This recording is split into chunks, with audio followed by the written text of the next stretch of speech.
The bases dropped on the first soccer down here of 2021. Happy New Year to everybody listening. Soccer continues. We got games in the Premier League today. We'll get you ready for those. We've got some big games over the weekend. We'll get you ready for that. The transfer window is open and moves are already starting to be made. We're expecting Mauricio Pochettino to be officially announced in Paris today. He is in Paris. According to reports, after celebrating the new year in his former home of London. So lots of things happening in the soccer world. I'm sure more will be happening as people start to shake off the effects of a New Year's Eve that was very strange and very weird, and hopefully spent at home for the most part. And everybody stayed safe, and we'll be kicking on into 2021. You'll notice that John is in a different state today. Yes, he is with the mother-in-law at the Casa de Mosley in Ozark, Alabama, which is about 20 minutes north of Dothan. And this is the office setup where everything was an in-between height. So things had to kind of be MacGyvered to come up with an office setting this morning. Yeah, his video and audio might be MacGyvered as well. So bear with us. If we have to drop him to audio only, we will, as we do with Jarrett Smith, because he likes to torture small animals and break dishes during shows. So the reference point, though, if you're going to reference a town, man, you got to reference a bigger town. Like, it's 20 minutes. So an hour and 10 minutes south of Montgomery, 20 minutes north of Dothan. Will that help you? That's better. I know where that is now. I don't know where Dothan is. Dothan doesn't help me a ton. I know Dothan a little bit, but Montgomery, yes. Now I have a better sense of where you are. So yes, basically a half hour south of Troy, 70 minutes south of Montgomery, 20 minutes north of Dothan. Okay, Fort Rucker, basically. How about that? Well, J-Dub Parker on the Twitch pitch is blown away because his family is from Ozark, Alabama. Far out. So is the bosses. And so there you go. That's why we're here. We celebrated the new year in 2 time zones, and I barely made it to the second. So there you go. Excellent. L.A., Lower Alabama, according to Domer. That is correct. And yes, a WDE Domer. Happy New Year. Yeah. If you have TIC on any of your devices, like if you have Finatis, you can watch it. If you have it on your cable system, they're doing like the best of each year marathon. I wish I had stayed up all night and watched this now. They just started 2016. Tuca Ferretti screaming at people, so it's good times. It's like highlights and greatest patatas and greatest saves and weird things, and it's madness. So if you need something to watch this morning, TIC is here for you. You'll have some things to watch later today, and we're going to get into those first, although Jarrett is probably chomping at the bit because the game in Scotland is tomorrow morning. 7:30 kickoff, right? Slander. What did I slander? What did I say? I'm not looking forward to this. Oh, that's what it is. Yeah, 7:30 tomorrow. We'll get into that. We'll get into that one. Premier League today. Carlo Ancelotti and Everton kick things off at home against West Ham at 12:30. Manchester United and Aston Villa at 3 o'clock. Just in case you haven't been following the table, Manchester United could... they'd have to turn a lot of goal differential. They could go level at the top of the table, let's say. Everton could go to 1 point behind. And don't forget about Aston Villa. I think it's easy to forget about the Villains. They have 2 games in hand on Liverpool. They're on 26 points. If they pull a win today, they're going to be in a really interesting spot. Let me ask you, John, since you're the English snob. Aston Villa, are they for real? They're real, but I don't think they're I'm trying to figure out how to phrase it. They're not like all the way, but they'll be in the discussion. But I look at this year as kind of a wild card year anyway. So why is this a wild card year, John? Just because of pandemic and scheduling and injuries and all this kind of stuff. You look at the table and you see in folks like Aston Villa in 5th, when traditionally they're either mid-table or just fighting to stay afloat. I think that really when you look at Aston Villa, the key for me is hanging on to Jack Grealish. And I know that both Manchester clubs have been keeping an eye on him and would like to do nothing more than try to pluck him from Aston Nobody's Villa. getting him in January. No. Nobody's even talking about getting him in January. There's no way anybody can pull that move off. Next summer, sure, but the season's over by then. So, yeah. January, no. Manchester United and Manchester City or anybody else are not pulling off Jack Grealish now because it would cost them. I mean, what was the number they were putting on Grealish in the 65? summer? I think it might have been more than that. It was at 85. I can't remember which one. It was absurd, and it kind of felt like a go-away number. Yeah. They might be a little more willing to do a real number in the summer. That go-away number would be what's in place now and probably jacked up even more. They're not selling Jack Grealish right now. That's not happening. No way. And, I think that what you're looking at with Villa is the defense. I know that Tyrone Mings was voted to the All-11 for 2020. And, just as long as he avoids stupid red cards to where he's out for suspensions, then you're safe defensively. You always have a been negative. so far. Always a negative. Player, best 11. Well, as long as he avoids stupid red cards. But you lose him for matches, and I don't think that if Villa is going to be for real, you can't afford that kind of stuff. How many matches has he really lost, my friend? One. Okay, there you go. Thank you. Just wanted to make sure. One. You sound like an Atlanta United fan talking about Franco Escobar. Well, he gets yellow cards. Oh my gosh! Oh no! Yellow cards! Ah! But just don't make those kind of decisions where you're lost for a team where you can make a push. And I think that Villa. I think there are teams that will end up being obviously higher in the table than Villa. I don't think they're fifth. But once again, we've talked about the discussion between third and ninth all season long, and so anything is possible. I would see them more in that 6, 7, 8 discussion by the end of the year when it comes to Aston Villa. But, today with juice boxes, they're at a plus 347. Manchester United's a minus 132. For them to be for real, they would have to win matches like today's match. I don't necessarily see that happening. We'll know about Aston Villa in the next month. They go to Old Trafford today. They have FA Cup where they host Liverpool, and Liverpool might have to punt on FA Cup. We'll see where that goes. They host Tottenham on the 13th. They host Everton on the 16th. They go to City on the 20th. 4 games against heavyweights in the Premier League. We'll know who Aston Villa is by the time we get to the Burnley match on January 27th. If they can get through that in a good position, you have to consider them as a team that is for real. They got 2 games in hand. They're going to have some tough challenges here, and if they maintain their position, let's see what happens. Because after that, it's Burnley, it's Southampton, it's West Ham, it's Arsenal, it's Brighton. Manageable. You can stack up some points, but you got to get through this run right here.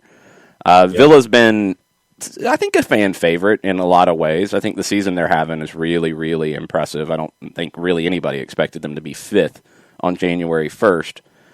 Can they win at Manchester United? They can. Manchester United has been so up and down over the year, and especially at home, that maybe has been corrected as of late. They've got back-to-back wins at home after a draw to City at home. But they're just so unpredictable at times. I'm not putting anything past Aston Villa here. I think Manchester United should win it. I would lean to put my juice boxes in that direction.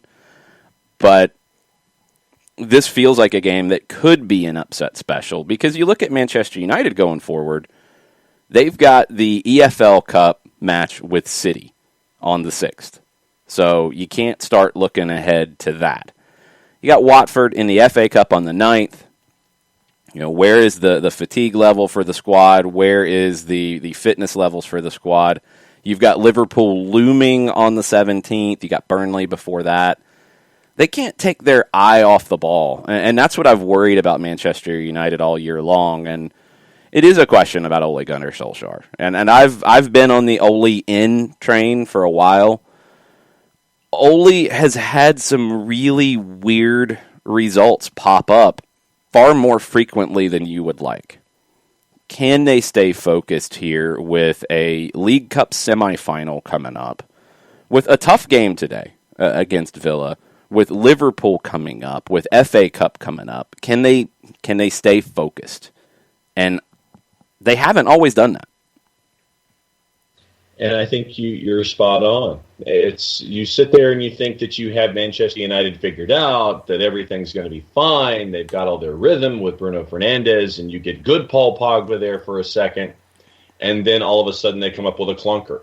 And it's traditionally at the worst possible time. You think that they can make a charge up the table, and then you get that clunker, and everybody sits there and gets on the Ole out train all over again. So the avoidance of the clunker for me is what is where Manchester United is, and those clunkers seem to keep popping up and popping up. So this is a game, if you're a Manchester United, if you're in that locker room, if you're a supporter, this is one you got to have just to continue what you want to do.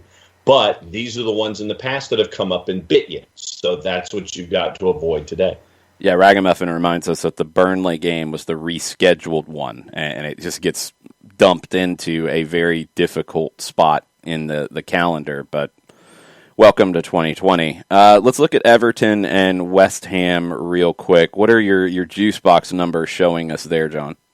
Everton's at a plus 117, courtesy of our friends in the Composite Odds portal. Your draw is a plus 247. West Ham is basically a plus 250. I get a plus number on Everton at home. I'm taking it. I'm jumping all over that. Everton has been a squad that I felt good about early on. They turned everybody's heads with James Rodriguez coming in. They went through a little bit of a rough patch. They've corrected that. They're in fourth with a game in hand on Liverpool, 29 points. Are they a contender in the Premier League this year? For me, it's on the health of James. And I think what we've seen is when James is healthy, we've seen what Everton can be. When he's not a part of that lineup, that's when you start to get the ups and downs. And I think that for me, that's the catalyst for Everton, is the health of James.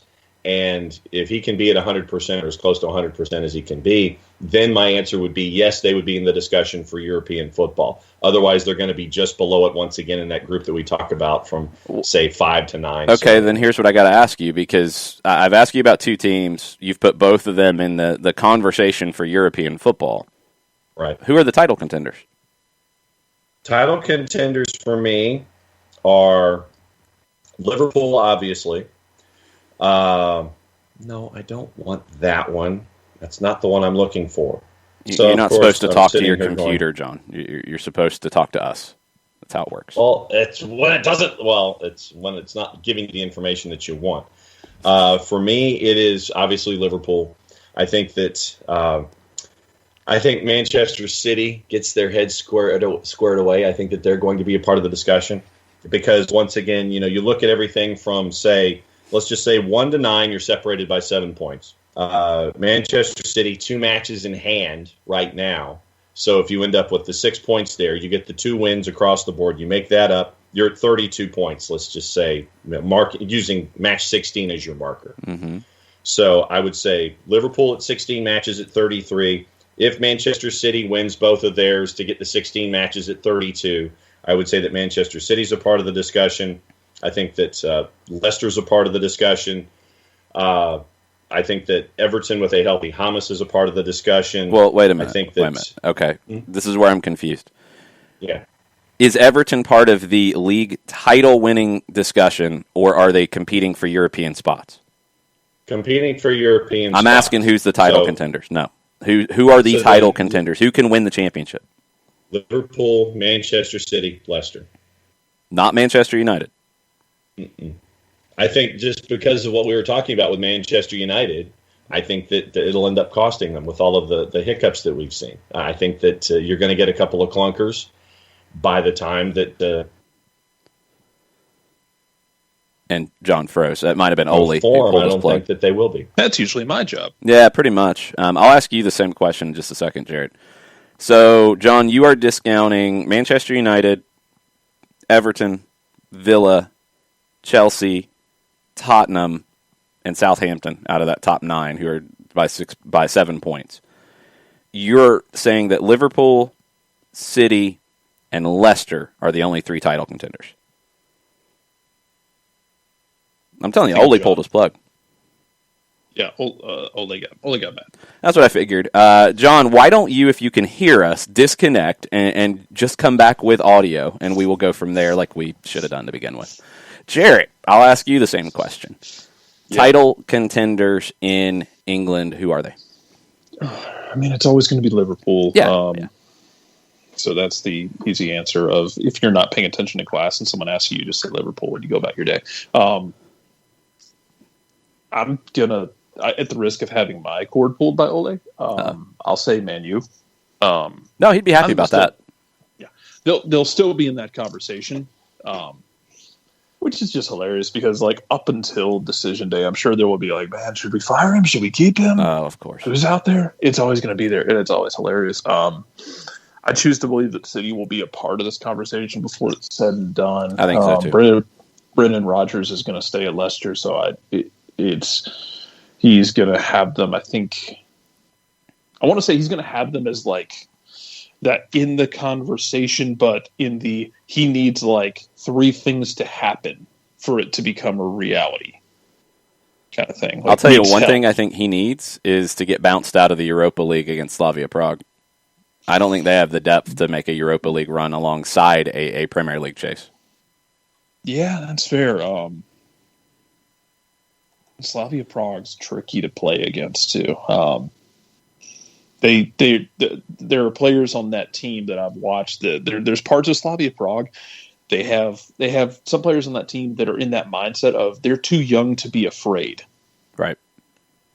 So they've played some games in Europa League this year where you thought, oh man, this is a big situation. Nope, those kids are too young and they're too dumb to be afraid.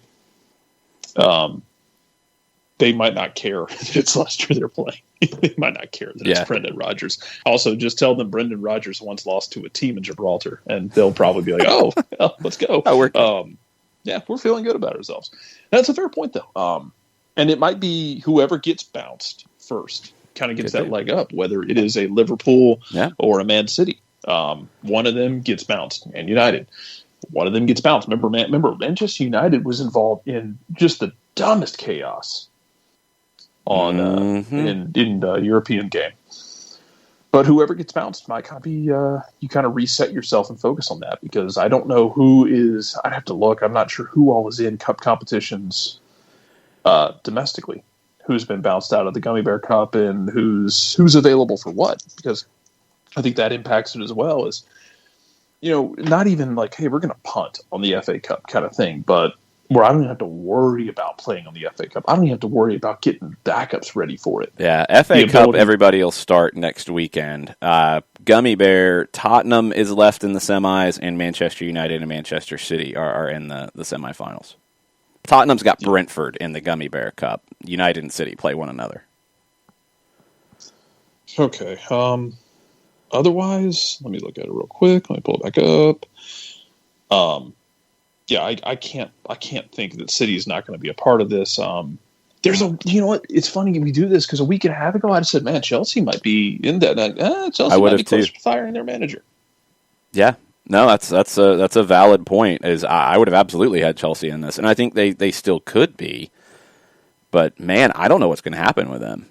The latest on Thomas Tuchel is still that Chelsea could be in play, but now you're starting to hear rumblings of presidential candidates at Barcelona talking about Tuchel. And I don't think there's much to that, to be honest. I don't think he is really of the Barcelona mentality. I don't think he would be a good fit there. But if they keep struggling between now and that election, if somebody comes in and says, if I win tomorrow, I'm firing Ronald Koeman and I'm hiring Thomas Tuchel, you might get some votes, and things could get weird. It could. Another wild card might be Tottenham. Does Tottenham climb back into this? Because I'm not really sure if they do or not, but do you put it past Jose to get them there? Like, even if it's with baling wire and bubblegum? He can pull it off. And as one of the Martz brothers, I don't know which one it is because they both have C as their first initial. It is one of the epic Martz brothers who reminds us in the Twitch pitch, Tottenham has the easiest round in European competition. They have Wolfsberger from Austria. So out of everybody who's competing here, they've got the best route in those games. Now, that doesn't come up until mid-February. So what you're saying, you're actually in a really different place than John. John's limiting it, even though there's 9 teams in this 7-point gaggle. John's limiting it to 3 that have a shot. It sounds like for you, Liverpool, United, Leicester, maybe Chelsea, City, maybe Tottenham. You've got 4 and maybes. What about Everton, Villa, and Southampton?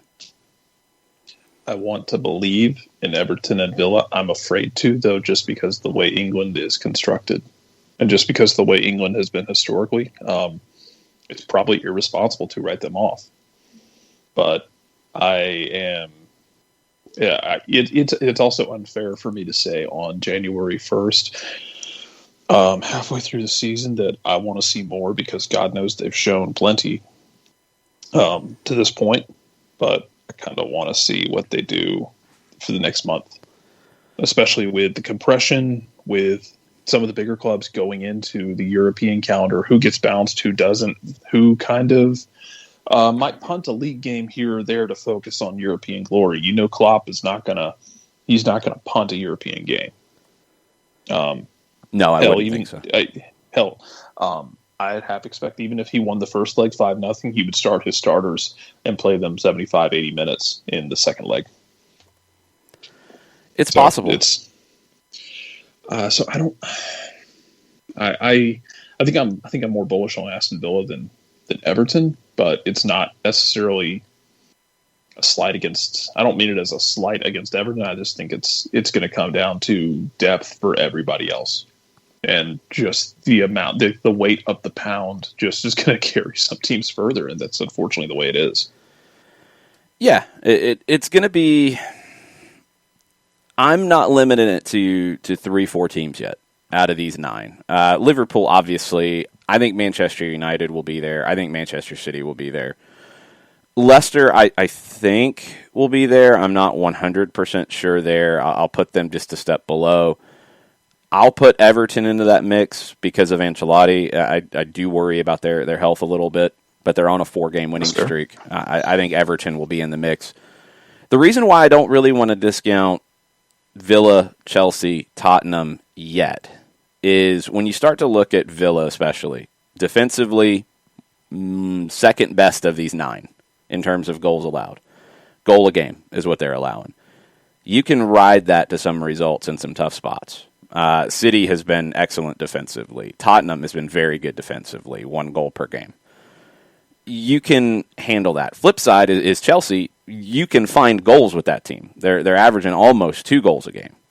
Defense has been better. It was bad, then it was good, then it's kind of, where is it? I don't know yet. But they've got so much talent, I don't want to rule them out.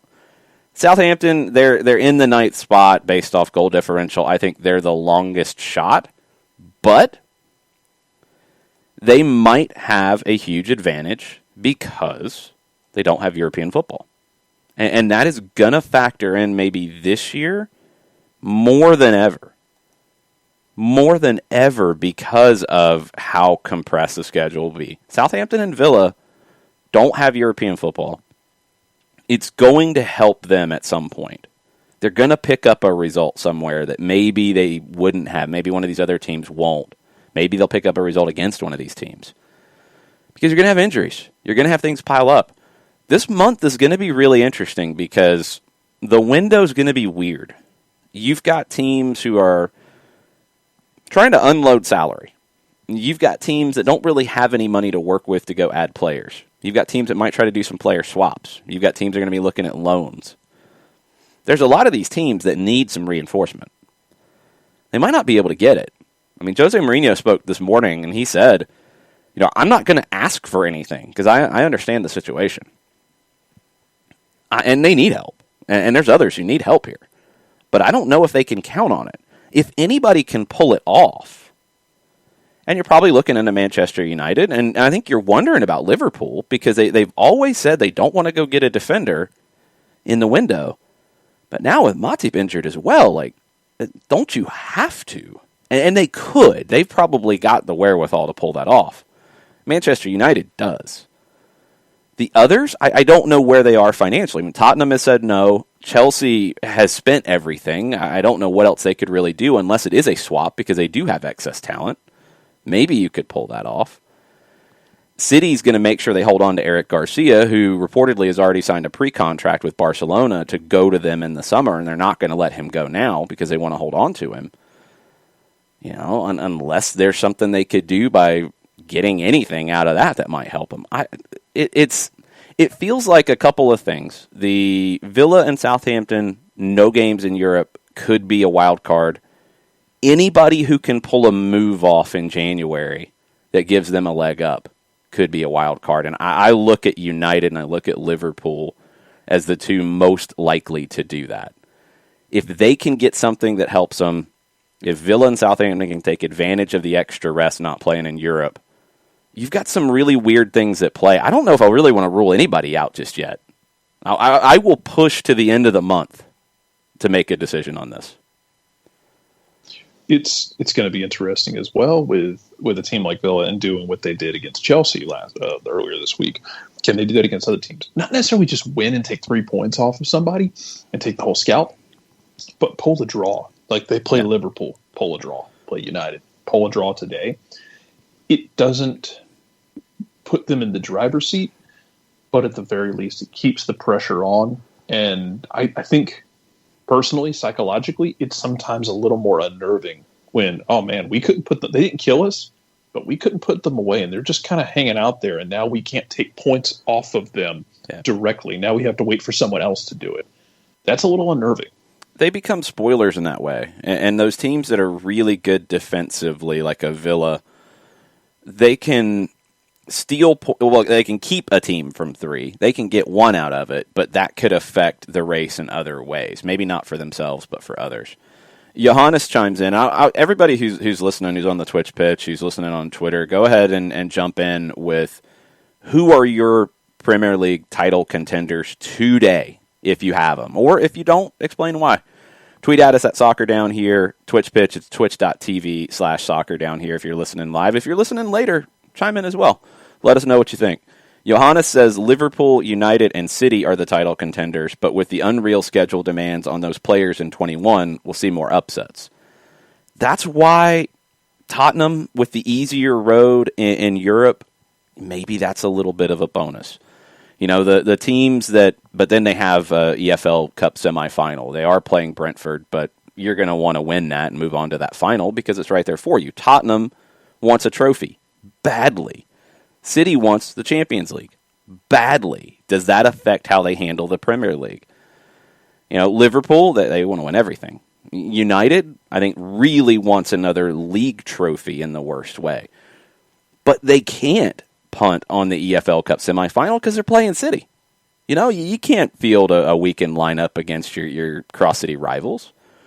So you've got some weird things at play because of all of this that it is going to affect it. I agree with Johannes. I think Liverpool, United, and City are the safest bets. I would have had Chelsea in that a week ago, and that's how fast it can turn. I would have had Chelsea in that. I said it because I said they were the most talented team in terms of just talent on paper. They've fallen apart in the last week, and now it's like, well, are they really a contender or not? That's how fast it can go. The most 2020 thing would be for Chelsea to fall apart a little bit here, fire their manager, bring in somebody like Tuchel, and somehow win the damn league. Well, that'd be the most 2021 thing, because we are in 2021 now. We got to eliminate that phrase. 2020 will never really leave us. Oh, no, it's going to leave us, Jared. It's gone. We're not bringing up 2020 anymore. Doesn't happen. It's just something. It's just days on a list of days. We're not living in 2020 anymore. I can promise you that. Gah. Madness. So glad that year's over. Want to hear what you guys think about the Premier League. It's more fun than it's been in a long time. A long, long time. I mean, even with the Liverpool-Manchester City races here lately, that two amazing teams doing things that we've never seen with the number of points they're putting up. As Ragamuffin pointed out earlier, the points total is back to normal. It's in a normal range now because of all of these variables. You've got more teams in the mix, and you've got a lot of different teams. I mean, you've got your heavyweights. You've got a team like Villa that nobody expected, a team like Everton that was maybe a wild card pick before the season. You've got a lot of storylines. So I hope it stays tight for a long time. I hope this is a race down to the last month and the last few weeks with multiple teams involved, because it's so much more compelling than it typically is to me. I look at, you mentioned, and this is where I was getting into the whole wild year part about teams not having to play European football. And that's why, for me, you got to see somebody like a Villa up there. You got to see a Southampton up there. I think for Southampton, for me, I think a lot of it relies on the health of Danny Ings, because, Shea Adams can only do so much filling in for Ings when Ings is injured, and Ings has been injured a couple of different spells this year for Southampton. So for me, I think that any kind of a push for not for a title, but for European football, I think relies on Danny Ings for Southampton. To your point about Villa, I think you're spot on. I think that them not having European football creates a bit of a scheduling and a recovery advantage for them when it comes to doing things.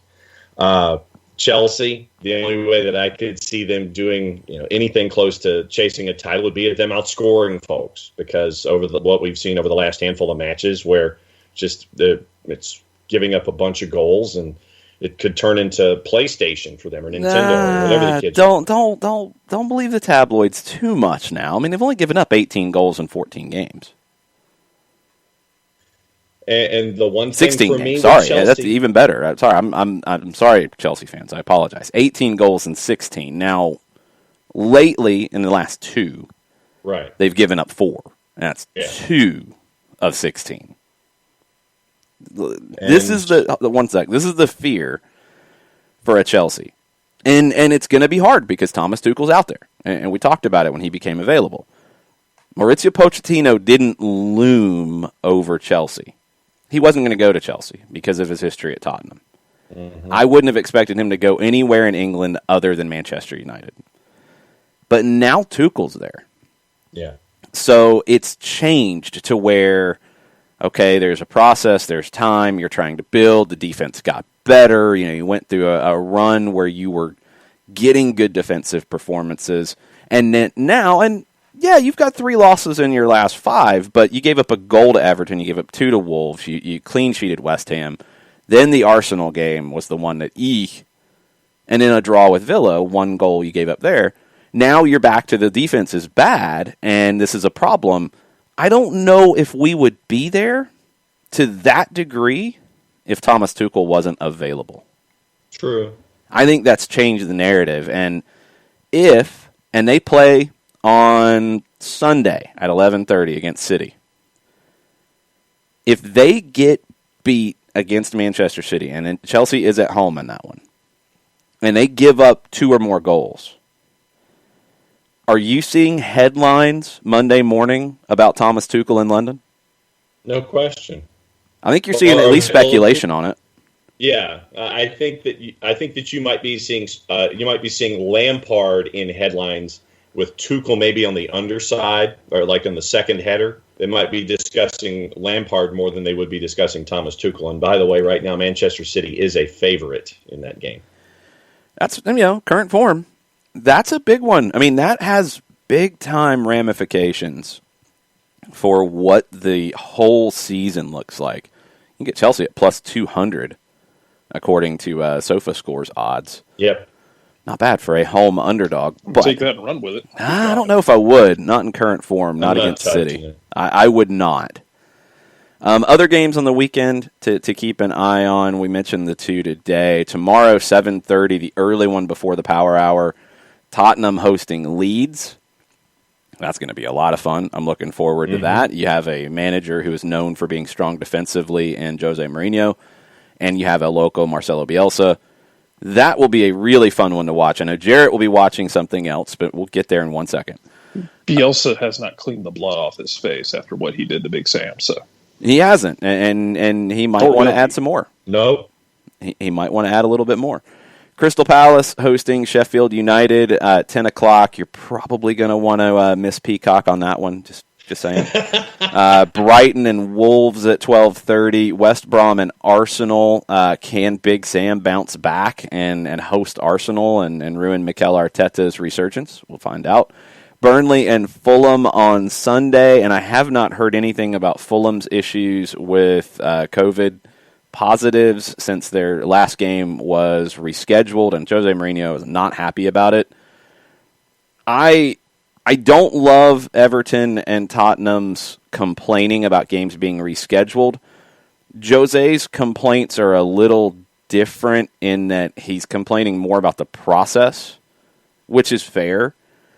That one was talked about being postponed the day before, and it ended up not being postponed until a few hours before. And that shouldn't happen.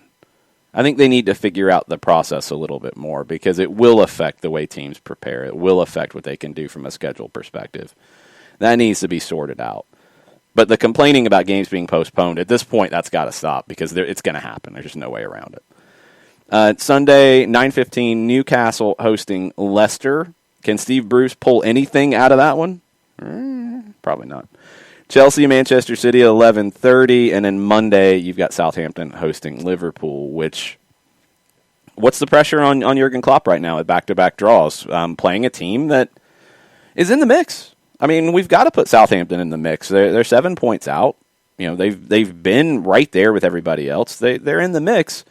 Can they really be in the mix with pulling a result against Liverpool? I don't know. Liverpool's current form's kind of weird. Here comes the question, though. If they do, does that say more about Southampton or does it say more about Liverpool? Right. It should say something about both. It should apply to both because this would be a statement for Southampton that, yes, we are in this conversation. You can't leave us out. However they pull the result, I think you have to consider that. How it goes down for Liverpool, I think, will be the point. Because we're still at the stage, and I think it's completely fair to be at this stage. The Newcastle game, for example. You know, everybody said Liverpool on a lot of days, they would have won 4-0 or 5-0.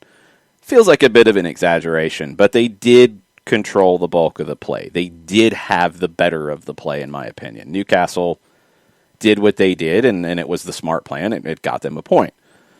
But if Liverpool does that against Southampton and doesn't get the result, I think people are still, it's okay. They're playing well. They're not getting the rub of the green right now. They're not getting the ball to bounce their way. All right. If they get beat and handled by a Southampton on top of what we've seen, then you've got a problem. I don't think you're near a problem yet, and I don't think they get handled by Southampton, even if Southampton pulls off a result here. One of the things for me to keep an eye on for Southampton is not having Vestergaard for the better part of the next month, and he's been one of their stalwarts at the back, and I know that's probably going to put a little added pressure on Bednarik at the back, but not having Vestergaard is going to be key here in January. Yeah, I'll be curious to see what their approach is. So, the other game at 7:30 tomorrow morning. You will want 2 screens up for this. I will be prepared. I'm going to drink a lot. I still at 7:30 in the morning, Jared. You're going to drink a lot. I still have orange juice from mimosas. So yeah. Question with Rangers and Celtic playing at 7:30. Are you going to drink a lot before the game starts, or are you going to wait and see how it goes? No, we're just going to see how it goes. We're just going to see how it goes. I said I think there's still a little bit of Prosecco left. Some orange juice. I'm drinking. You might need to stock chai up. tea right now, so I mean, we're keeping it really simple. You might need to stock up before that one.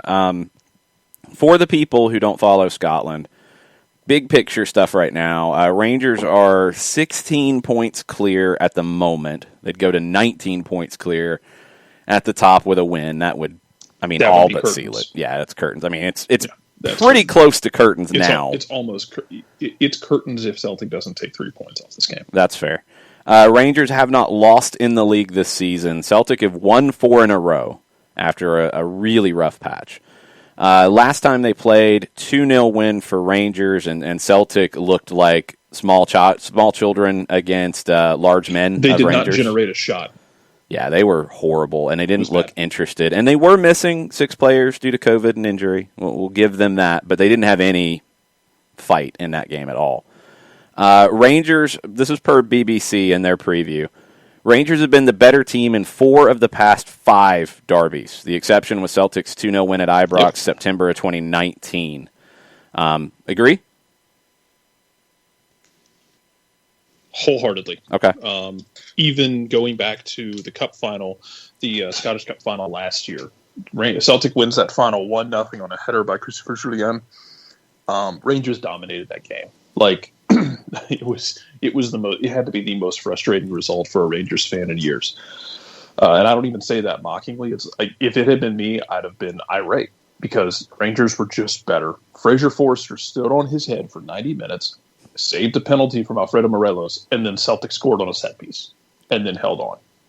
It was the most lopsided, angry cup final you could possibly imagine. And I do not begrudge any Rangers fan for being upset about that game. Now, but that's the only time Celtic has pulled anything out of this. Otherwise, Rangers have just had their number. One reason why the BBC thinks that Rangers have had their number is controlling the midfield and especially out wide. Celtic has played a lot of 3-5-2 previously, badly exposed in October. Rangers controlled the flanks in a 4-2-3-1. Now, you were talking about it, and BBC referenced it too. Celtic, in this last run where they're playing well, has shifted to a 4-4-2 diamond, 2 up top. If they're having problems on the flanks against Rangers, the 4-4-2 diamond is not going to help them there. No. The question here becomes, do you take that risk at the idea of the 4-4-2 diamond giving you enough firepower to kind of scare Rangers from getting too far forward? If you can fire a shot or two across the bow early, do you make Rangers think once or twice about bombing forward with a guy like James Tavernier on the right back, who has scored more goals than a right back should legally be allowed to score in a calendar year? Oh, I like right back scoring goals. I don't want to put any stoppages on that. I don't want to put any legalities on that. And Celtic is playing that diamond because now they have a situation where it was when it was bad, and Jason, you saw it when it was bad. There's no organization in the midfield. When you had Scott Brown and his archaeological dig of a self out there, he didn't really have a position. Guys were just all over the place. There was no organization in the midfield. There was no control of the midfield.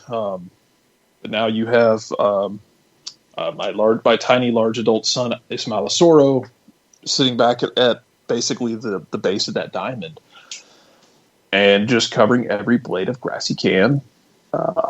You've got the partnership up front starting to redevelop with Lee Griffiths and Edson Odward. I think if you're Celtic, you're coming out here and you're going to play the diamond, and you're going to hope to put enough pressure on Rangers to make them think twice about just dive bombing you down the flanks. Because if they do and they get caught out, Olsen Edward will drop when he can and kind of play a forward 10 kind of a hybrid thing where he likes to he'd be right at home in a Frank de Boer system as a striker who likes to drop back, likes to play combination, likes to link up play, and he's fine sitting on the ball for a second picking out the right pass.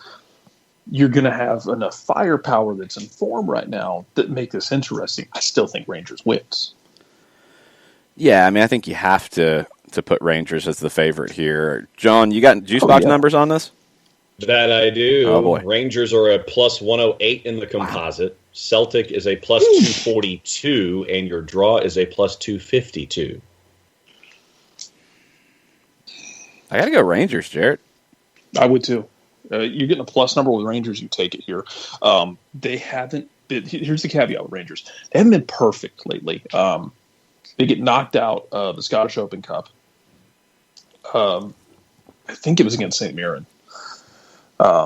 Just a really sloppy game in the rain, and Rangers Rangers go up 1-0, then go down 2-1, tied up at 2, and give up a third goal in stoppage time off a set piece, which is where they've been hit in the past and where Celtic can't hurt them. And Celtic has hurt them many times in the past on set pieces. They also have Christopher Jullien, Shane Duffy, Nir Bitton,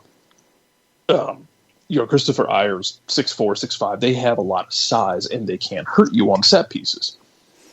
And that's where I think you would get nervous if you're Rangers. If Celtic's able to pour pressure on, get shots on goal, and generate corners and other sorts of set pieces where they can't hurt you, because Neil Lennon is nothing if not playing a Neolithic form of the game. And I noticed this, Jarrett, and let me know if you got any kind of an update on this. I see that Rangers supporters were calling for Edouard to be cited by compliance officers and banned for the derby for a challenge against Dundee United. Oh, jeez. I mean, I'd have to go back and look at it. Must not have been too much if you were already thinking that.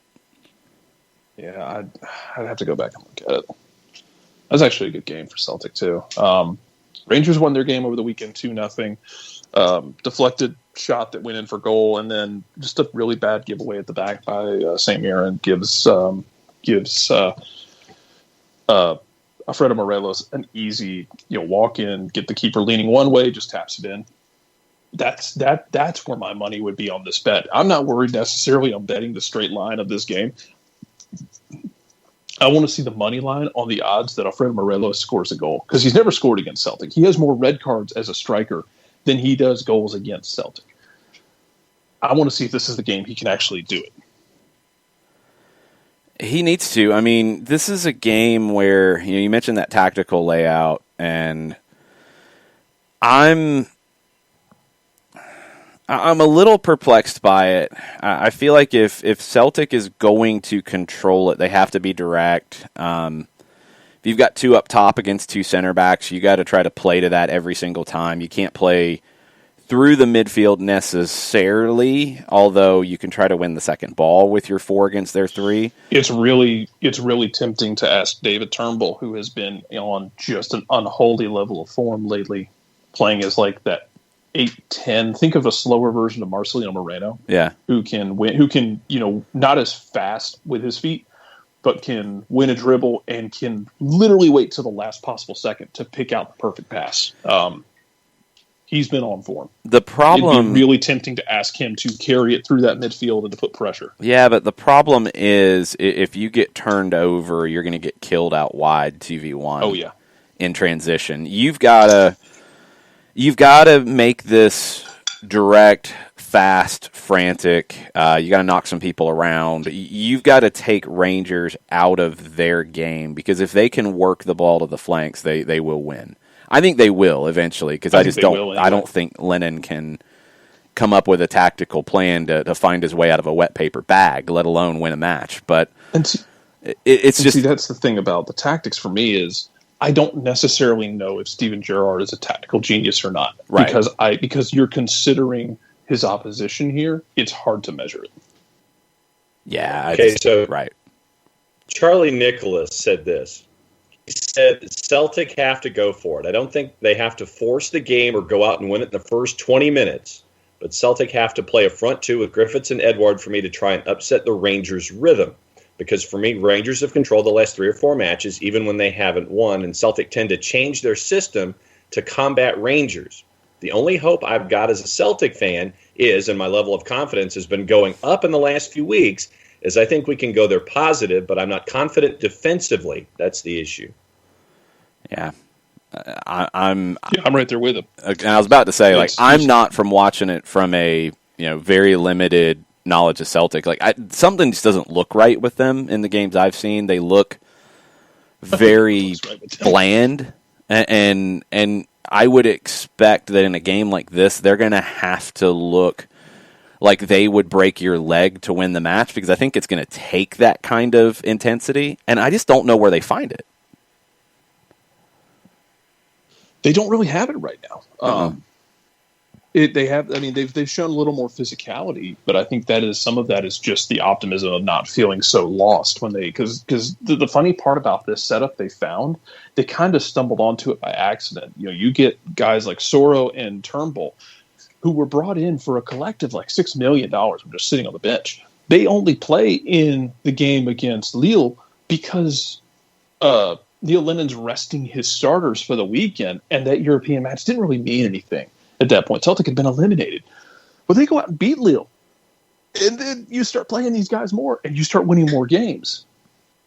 And now you've just kind of accidentally stumbled onto this thing that's working, because for a while there you were going back and forth between, the 3-5-2, which you were using to try and get your fullbacks out wide, your wingbacks out wide, and stretch out compact teams.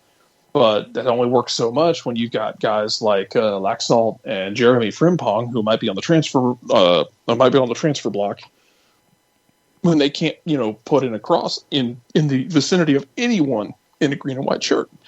But now you seem to have found something that works.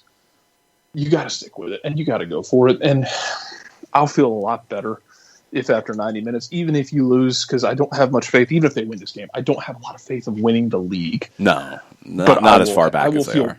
Even if you lose this game, I will feel better if they go for it.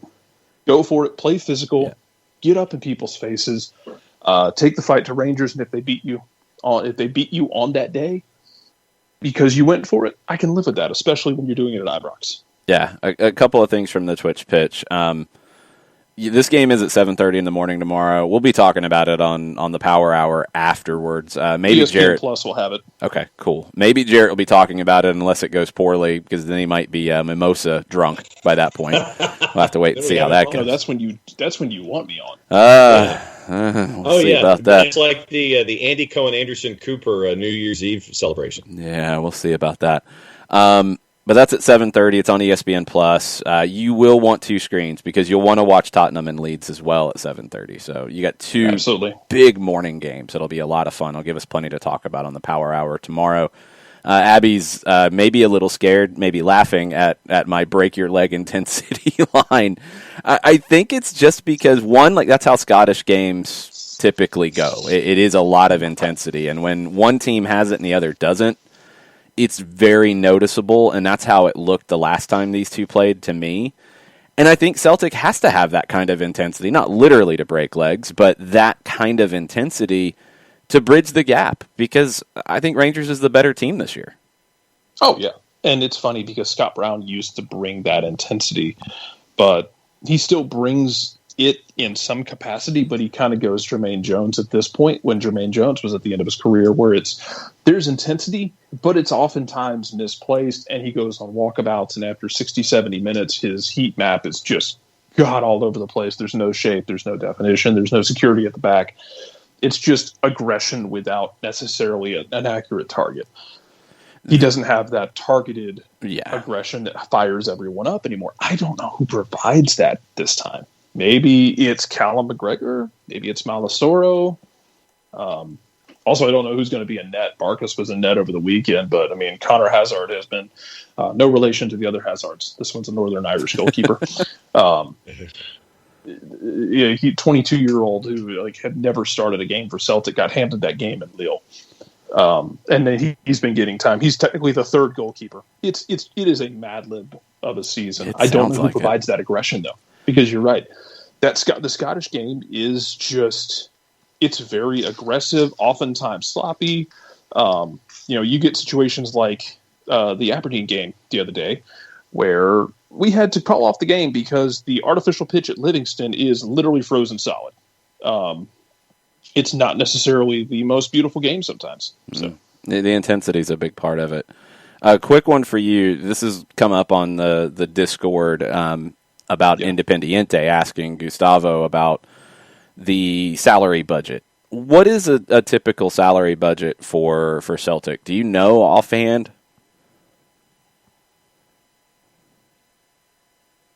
I will look one up. Okay, well, throw that in. Move on. Yeah, throw that in the Discord and bring that conversation up. It was a good discussion yesterday, talking about the big picture in Argentina. And if you're an Atlanta United fan, you don't really follow the other leagues as much. It's important because of the market. And when you start to hear that salaries are very, very low for a club like Independiente, transfer value might be high, but the salaries are low, so that could be very attractive for people coming to MLS.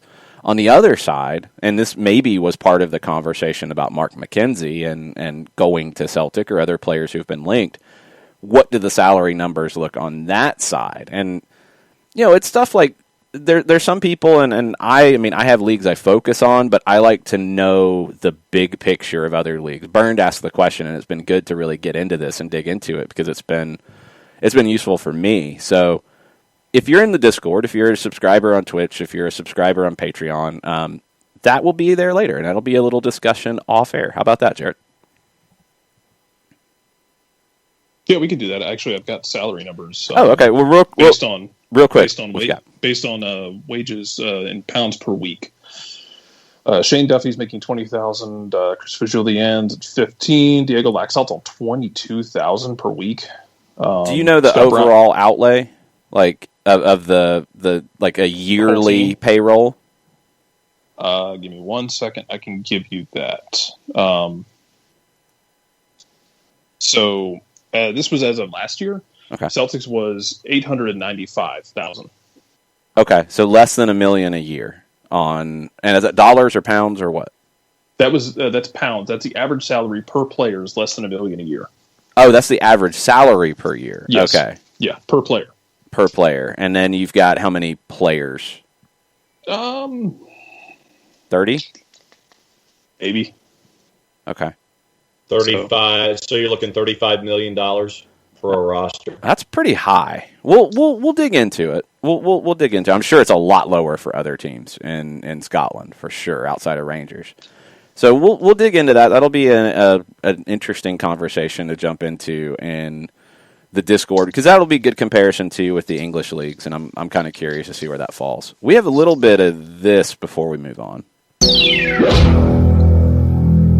So yesterday we asked for your help about donating to the referee program at Soccer in the Streets, and we had a listener who was going to make a matching donation of up to $500, and we hoped that we would get to that so the match would hit. It did, and then y'all went way past it. Including that match, we raised $1,950 for Soccer in the Streets, $1,950 nice for the referee program. That is more than I expected. That is more than they expected. That is more than the anonymous donor expected. So that is pretty cool. Y'all took a donation of $500 and parlayed it into $1,950. So thank you, Soccer in the Streets. Thanks you. I just got the message. Very, very cool. So that referee program will have a little bit more to work with in 2021, and they'll be able to referee more in 2021, at least eventually. So very, very cool. Thank you guys for jumping on that. And that's big. That's big. We'll be doing more things like that as we go, but that was very, very cool. So thanks to all of you for being part of that. And I know a lot of people who are active on the Twitch pitch, active on the Discord donated. A lot of people who, listen and aren't maybe part of the conversation every day might listen later. I know people donated last night kind of late because they heard the show later. So thanks to all of you who listen and spread the word and bumped that donation up, because that's very, very cool.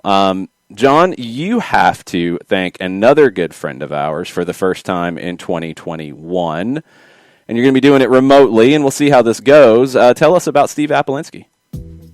Apolinsky & Associates, LLC, proud supporters of everything soccer down here in the SDH network for wrongful death and serious injury matters. There is only one destination for you in 2020 or in 2021. The destination is always the same. A couple different ways that you can catch up with Apolinsky & Associates, LLC. You can get a free consultation by giving them a ring at 404-377-9191. You can shoot Steve an email directly, steve at aa-legal.com, or you can go on the World Wide Web, large device or small, type in aa-legal.com in the bar at the top, hit enter, hit return, hit the arrow key, whatever device advances the screen to that home page, and a pop-up window pops up, because that's what pop-up windows do. Magically, they pop up 24/7, 365 and a quarter. You can have a conversation with an individual and type away to your heart's content, just like I do on this show, just hopefully a little quieter. Over 30 years of experience, over $40 million in judgments for their clients in Georgia and Alabama. Recognized as legal elite by Georgia Trend Magazine for being one of the top 100 firms in in your state of Georgia today, as I'm doing this from Alabama, because I'm reading a promo. So for wrongful death and serious injury matters, for clients in Georgia and Alabama, there's only one place you need to go. It's Appolinsky & Associates, LLC, and the website is aa-legal.com. Wow, the music dumped out on me. I was wondering what was going on. Don't blame that on Mateo. I'm blaming that on Alabama as a whole. I'm blaming the state. Considering that I've dumped out once this morning, I would completely and totally blame it on the NAFTA internet connection going across state lines. Yes, no question. I am blaming the whole state for that one. Not blaming Mateo. Mateo is no. Mateo's, is he under contract now that we're in 2021? We're still negotiating. Okay. We're still working on it. I mean, it is a transfer window. Hopefully, Mike Conti doesn't steal Mateo away for one of his projects. I can't afford him. I know. He's asking for a lot, man. Yeah. And plus all the sell-ons and everything. It's just like Mateo's good where he's at right now. I can't make his 2021 any better. We're trying to get the deal done. I'm hearing from an agent that says he represents him. It's really scary, and I don't know. Hopefully, this doesn't get out of hand. So is it the Mino Raiola equivalent for virtual producers? I'm afraid it might be. So we will do our best for this. Mike, we saved some MLS rumors for you because we've got a few things that have come up. Yeah. One that's not a surprise. You got multiple outlets. Today NA had it yesterday reporting that Greg Vanni will be the manager of the LA Galaxy. I don't know what took so long, but no-brainer, right? Yeah, complete no-brainer. I'm the same as you. I thought this would be done in a matter of days. But, look, I mean, I think in any negotiation, especially a negotiation that you're having over the holidays, things do slow down. I'm sure Vanni probably thought his value was, probably very, very high, such that he probably had a list of demands that needed to be met. And sometimes, and look, I don't have the inside knowledge on the negotiations, but sometimes it takes a while to get all of those boxes checked off the checklist of demands. So I'm going to assume that's it. It's a no-brainer hire. I mean, he's got history with the club, obviously. He's a great coach. He's a great manager. It's a good hire for LA Galaxy. He will make them better. And I think he's going to give them some stability, too. I really do. I think he's potentially going to be there for the long haul. I could see this even being his last club gig, perhaps. I think he's going to be there long term. So it's a good move for the Galaxy. It's a good move. I'm with you. I don't know what took so long, but they got it done. Yeah, it was kind of weird that it took a while. The other thing that was kind of weird with the LA Galaxy was this Christian Pavón saga that went back and forth, and it was, we're not going to do the $20 million purchase option, but we're negotiating. Then it sounded like $10 million would get it done. Then it was reported that he wasn't going to stay with the Galaxy, and he was going to go back to Boca. Then American reporters were like, hold up, wait a minute, they're still negotiating, there's still time. Well, there's no more time. The loan is over, it is January 1st, and he is reporting back to Boca's training facility today. And they are exploring the possibility of him being available for the Copa Libertadores. Probably not the semifinals next week because, he hasn't played since the beginning of November. But if they get to the final at the end of the month, they think maybe they can get him fit and he could be part of that group. It sounds like Ole in Argentina, one of their leading outlets, had the number that LA offered at just over $8 million. The reports were that Boca would take 10. Mm-hmm. I'm surprised it didn't get done for those numbers.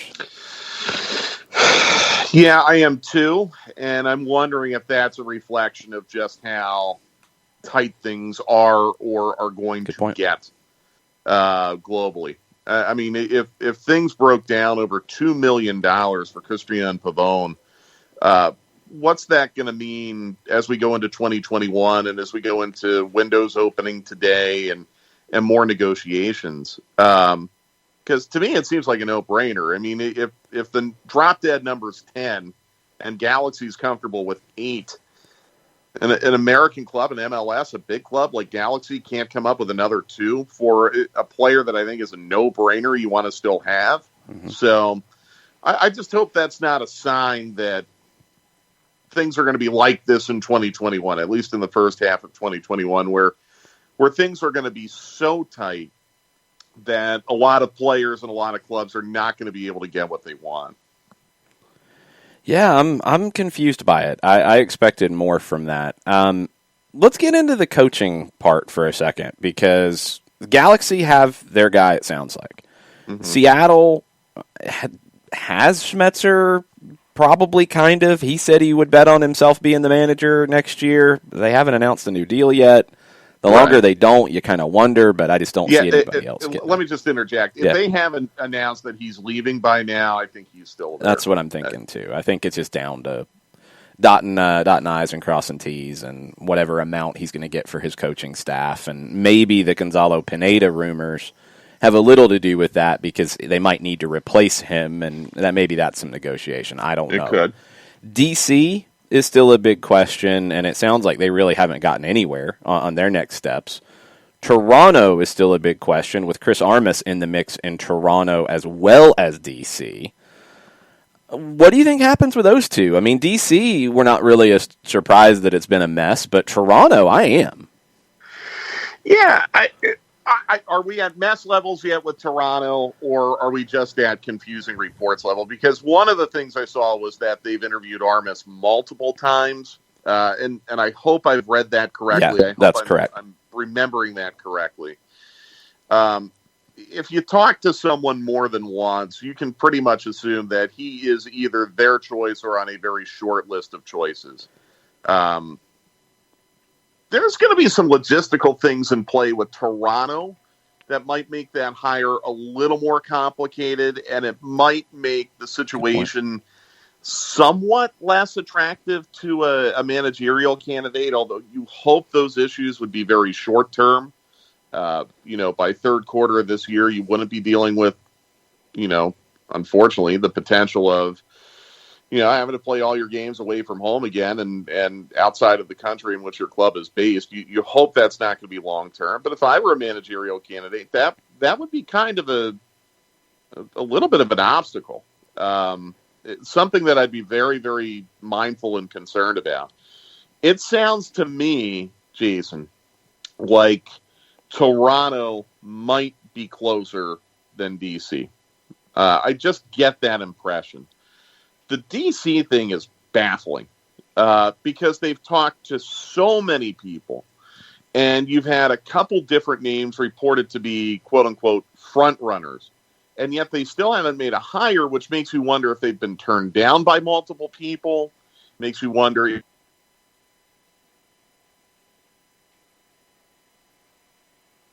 I think John's Alabama connection is affecting all of us now at this point. I know. That was, where Mike is. Yeah, I agree with him. It's like I have more questions about DC. You wonder if it's financial, if it has to do with the individuals. I just have more questions about DC than anything else right now. I got more questions about Toronto, and I'll tell you why. Why is a club of Toronto stature interviewing Chris Armas multiple times? Yeah.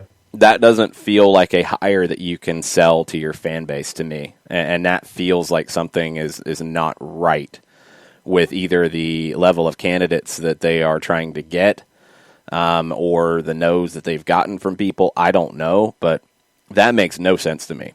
I don't know how you sell to the Toronto fan base. We had Greg Vanni. We did a treble. We've been in the final, 3 out of 5 years. We have a commitment to excellence, and we're going to go get a guy who got fired by the New York Red Bulls last season. Yeah. That doesn't work, I don't think. And I like Armas. I've said this from day one. I think Armas can be a good manager. The Toronto job does not feel like the right fit for them to hire him. He's going to have to be outstanding quick, because there will be no forgiveness of that hire if it doesn't go well. Yeah, I mean, TFC to me, it's a destination. It should be a destination if you're a coach. And taking the time that they are, it's a head scratcher, Mike. Mike, we blame John's Alabama connection for any problems we've had today. It's not Mateo's fault. Okay, well, I mean, I was like, wow, I thought I made a pretty good point about Toronto being in a better spot than D.C., but apparently not. John, by the way, why did you fly to Dothan? People did ask Isn't that this like on a the Twitch 4-hour drive? Let's just say the logistics involved with I'm trying to figure out how to phrase this. The logistics involved with family interaction on timetables that were static. They were probably a little tight, and probably the rescheduled state championship games didn't help that. By the way, are you glad that we aren't playing a state championship game today? I don't know what it's like down there, but up here, it is rainy and miserable.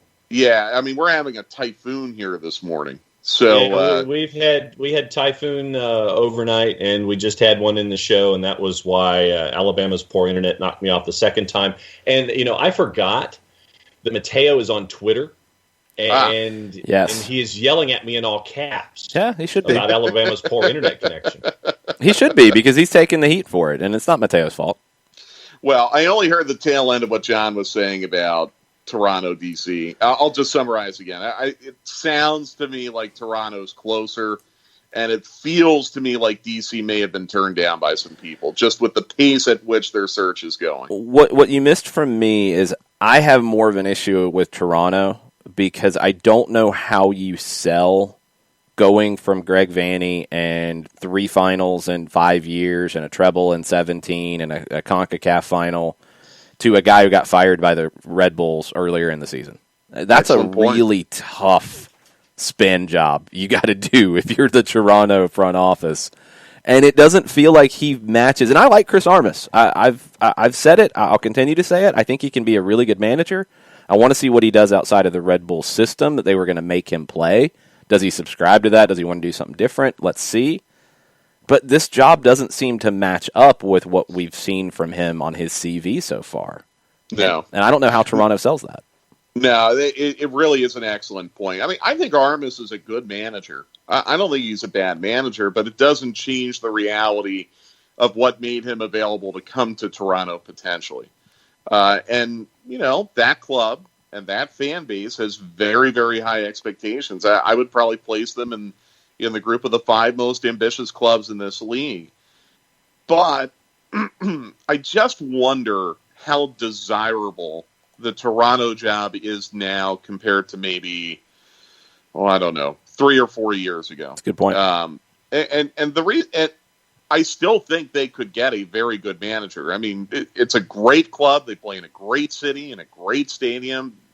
They have very robust infrastructure. Their owner is very supportive of them. They're a big club in Canada. There's no doubt about it. They're on national TV every time they play. They're on national TV. So it's not a bad job. But if you look at their roster and how it's getting a little long in the tooth, and you're not really 1,000% sure how much longer you're going to be able to keep that Altidore Bradley core playing at a high level. Then on top of it, you add in the logistical issues that are surely going to be impacting the first 6 months of this calendar year. Yeah, I was going to bring that up in a sec, yeah. Yeah, now, again, and maybe Mateo cut me off before you heard me say this, that's a short-term thing. Yeah. Okay, I mean, if I'm looking to be the head coach / manager of TFC, and if Toronto's looking to hire me, I'm not worried about the first 6 months of my job if I want to be there for 5 years. But I think that is a legitimate concern from a competitive standpoint and from just a personal and emotional standpoint. I mean, it's almost like signing up for a national team job where you have to coach every day. Because you're never going to be home. Your players are going to be going through that, and it's going to be extremely challenging for them. It's going to be challenging for the coach from the standpoint of, balancing family and professional stuff and everything. And that's just one. I think that's a bigger deal than some perceive it to be. And it makes Toronto a little less desirable than maybe they would have been a couple years ago. But again, I kind of expect and certainly hope that the logistical side of it would be kind of a short-term thing in the grand scheme of it. See, now you got me going down a rabbit hole on Toronto's roster, and that's going to be their issue, is when you start to look at what they have under contract, what they can do. They've got 28 guys under contract. Oof. So you don't have a lot of room to work with. You start to look at who these guys are. You've got 34-year-old Michael Bradley, 33-year-old Omar Gonzalez, 32-year-old Josie Altidore, 30-year-old Chris Mavinga, 30-year-old Alejandro Pozuelo. I mean, those are your key figures. Jonathan Osorio is 29. It's a little older, and you don't really have a lot of room. Like, it's not like you have these older players and then you've got open roster spots. You can get younger. You can start to integrate them in. You're going to have to turn to guys you've produced who you haven't played very much. Well, and what is the thing that we have heard a lot over the last couple weeks? That the salary cap is not going to go up, but you have annual raises that still need to be paid. Yep. Toronto with 28 players under contract. Okay. I don't know how many of the 28 are due annual raises, but it's probably a pretty high number. That's how most contracts are structured in this league.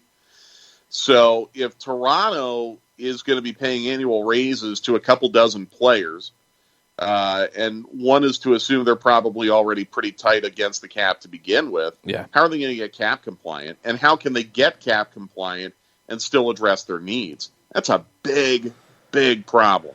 Big challenge. Yep.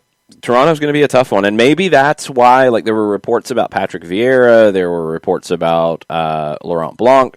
Maybe those guys did their due diligence and said, man, it's going to take me 2 years to get the roster where I want it to be. Yeah, and in some cases, you don't have enough time. I think, unfortunately, MLS is kind of gravitating towards being a league where if you can't get it done in 2 years, you're going to be gone. I mean, we've had instances of, one manager who won 2 trophies and had, the brake slammed on his second season very early in that season. He was gone, obviously with a very ambitious club. But even, Scalotto out in L.A., he got 2 years, couldn't get it done. He's gone. So you're right, Jason. Like, a lot of these managerial candidates are probably thinking, man, I don't have 2 years to wait to get this turned around. I still think, though, even with those roster complications that we're talking about, even with the logistics, I still believe Toronto is a more desirable job than DC. I still believe I do too. It should be anyway. We have maybe the least surprising announcement from Atlanta United. Eric Lopez is officially part of the first team squad. Oh, yeah. Well, it's not just him, right? Wouldn't it also be, isn't Efrain Morales now officially a first teamer? He would be. Trying to think, there might have been one or two other. Jackson Conway now officially. Jackson Conway was signed short term to play against Club America. Yeah, his homegrown deal would start January 1st. Right. Well, hey, welcome to the club, guys, even though you've already been there. Yeah, even though, like 2 of you already played in a CONCACAF match. I got to be honest, though. And look, we saw Lopez a couple weeks ago. I think we know what his deal is, and we're very excited about him. Obviously, couldn't have gone better for Jackson Conway. So happy for him the way everything played out a couple weeks ago. Morales is the one where I'm really eager to see him. And I know you guys are more familiar with him than I am, and probably a lot of our listeners.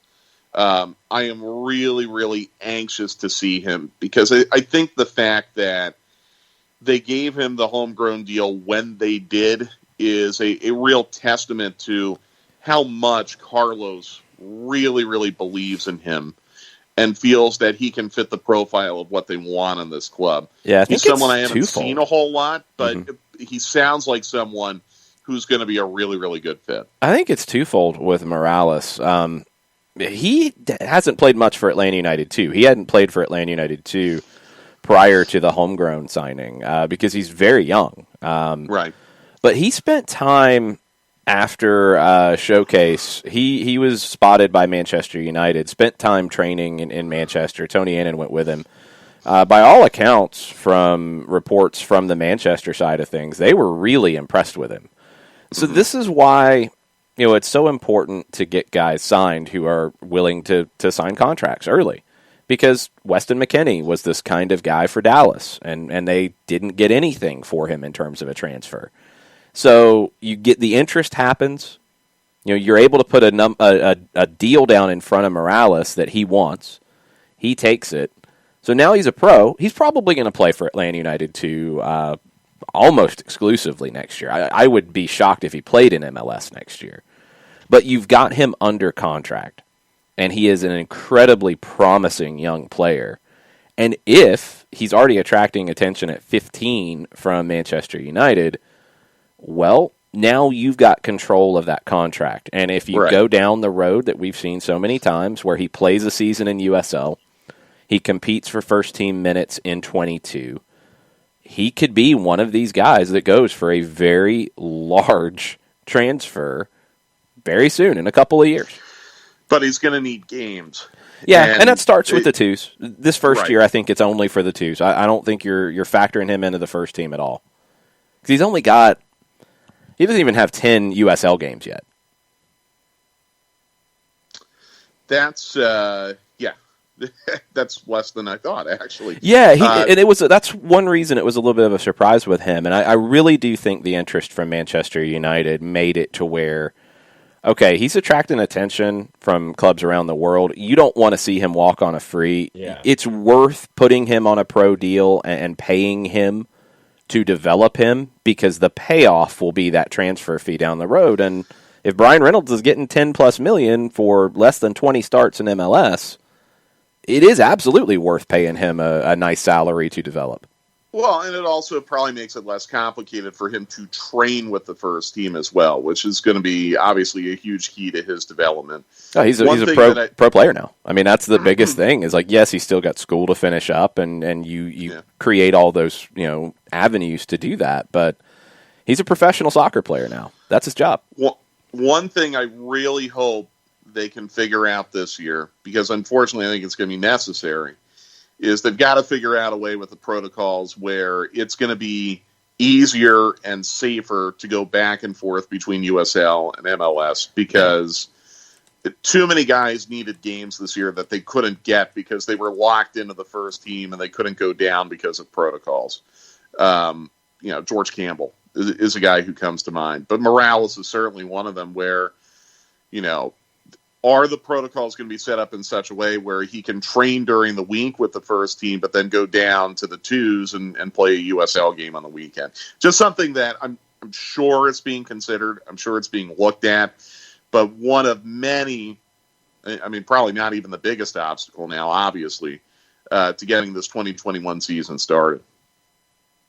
Dan Graham is in on Twitter this morning, and it's part of our Toronto discussion. He says, how does the whole TFC playing in Connecticut affect the players' tax situation? And does Canada rent the Spanish taxmen to come for their money? They might. Yeah, so with the Raptors, I know the Raptors play... almost all of the Raptors players have permanent residence in the United States. In fact, I'm going to guess maybe even every single one of them has a permanent residence in the United States. It is my understanding the Raptors players are only taxed in Canada for days in which they are in Canada. And that is why sometimes the Raptors, I hope I'm not giving away inside information here. I don't think I am. That's why sometimes the Raptors, when they have a road trip, they might go a day early, or they may stay on the road rather than come home between games. The number of days that you're in country. Exactly. Okay. So, if anything, again, applying how it's worked for the Raptors, and oh, by the way, same ownership, I would actually think the players would be in a better position tax-wise being in Connecticut for as long as they were this past year. One other thing to consider, too, we don't know if they're going to be in Connecticut. The East Hartford thing worked out pretty well for them, but, TFC might be looking for a place where they could, potentially have some fans, sell tickets, get into a situation where they're in a rent-sharing agreement with someone where, they can sell some tickets and cover their rent, but maybe get a discount and still make a little bit of money for the club. You want to send them to Tampa like the Raptors are? You could. Play at Al Lang, share with the Rowdies? That's Jason, that's really not a bad call. For a couple reasons. I mean, you're going to have a limited number of fans. I don't foresee, in the first couple months of this year, a situation where you're going to be able to have, 20 or 30,000 fans anywhere, except if it's in a massive stadium. So you could play where the Rowdies play. There's a pretty robust soccer community and fan base down there. They support the Rowdies very well. And from a geographic standpoint, now we have a scheduling pod with Orlando, Miami, Tampa, and potentially Atlanta. Because, Charlotte's not going to come in this year. They're going to come in next year. And maybe we could add to that pod a little bit. We could throw Nashville, Cincinnati in there as well, or something like that. Make it a 16 pod. Again, all of those states other than Ohio that I've mentioned are in position right now where, it doesn't look like their governors are going to prevent fans from attending outdoor sporting events in 2021 because they didn't at the end of 2020. The NFL teams in those states that I've mentioned are having fans. So Tampa actually makes a ton of sense. Tampa might also make a lot of sense for Montreal. Again, just if you're trying to maybe look at some geographical factors and also some business factors, makes a ton of sense. I don't know if there's a training ground or a facility down there. I don't know what the Rowdies have, and I don't know if anything could be shared or, maybe the University of South Florida has something. Yeah, I was going to... You could rent Bradenton and play at St. Pete if you wanted to. Sure. Yeah. I mean, absolutely it's there's travel, a way to do but that. Yeah, there's ways to do it. And even Tropicana Field, I think, would be wide enough because they've played some American football games at Tropicana Field. Yeah, they have. So, heck, Tropicana Field, if you do that, this would be funny. That would be a venue that's had a World Series, college football bowl games, a Stanley Cup playoff, an NCAA Final Four, and potentially now Major League Soccer. Be interesting. Because the Lightning used to play, as John knows, the Lightning used to play at the Thunderdome in the kick ice era of the mid-1990s. And they had a Final Four where I think Duke played Connecticut in the final there in 1999. What's the deal with Tampa and the kick in the grass old song for the Rowdies and the kick ice era? I mean, I think they're very aggressive. Kick ice was probably a takeoff on kick in the grass. I'm guessing you're right. Yeah, they're very aggressive in Tampa Bay. Man. All right, I got a final question for you, Mike. What managerial or coaching hire do you remember? And the hire has to actually happen. Do you remember that the fans went the most nuts negatively about, that they hated it and either protested or sang songs about it or put banners up? What was the least well-received appointment that you remember in any sport? In any sport? Any sport.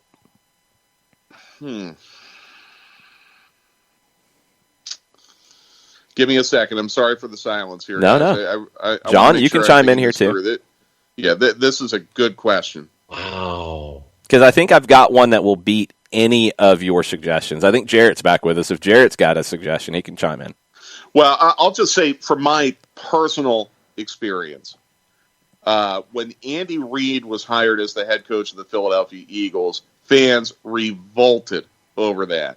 They're like, who the heck is this guy?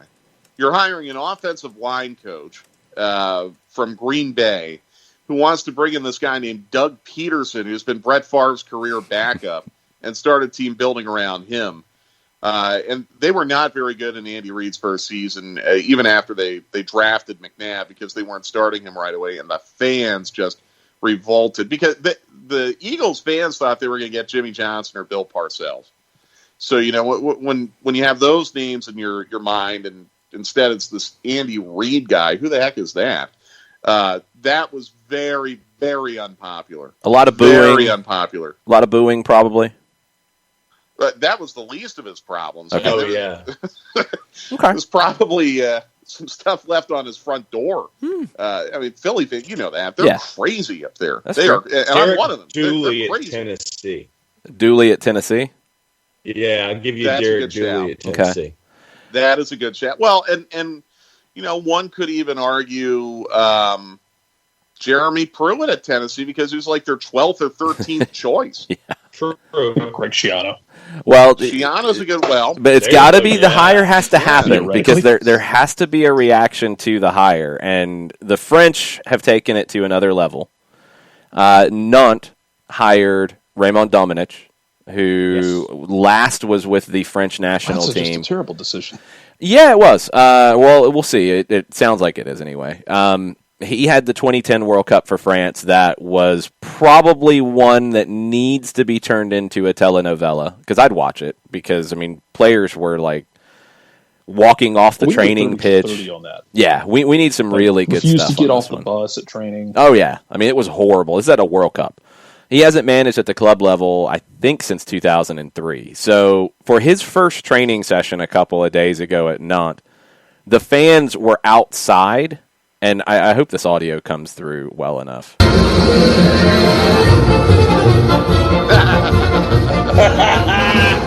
They played the circus music for the clowns at training. They're outside, they're outside the facility, but man, they got a good PA system. Le Kita Circus vous propose de nouveaux numéros incroyables. En premier lieu, le Bayat Show, qui va vous montrer comment gagner du pognon sur un joueur belge de 18e division. This is your first training session, and you're on the far end of the field, and you're getting ready for this, and the clown music hits. What?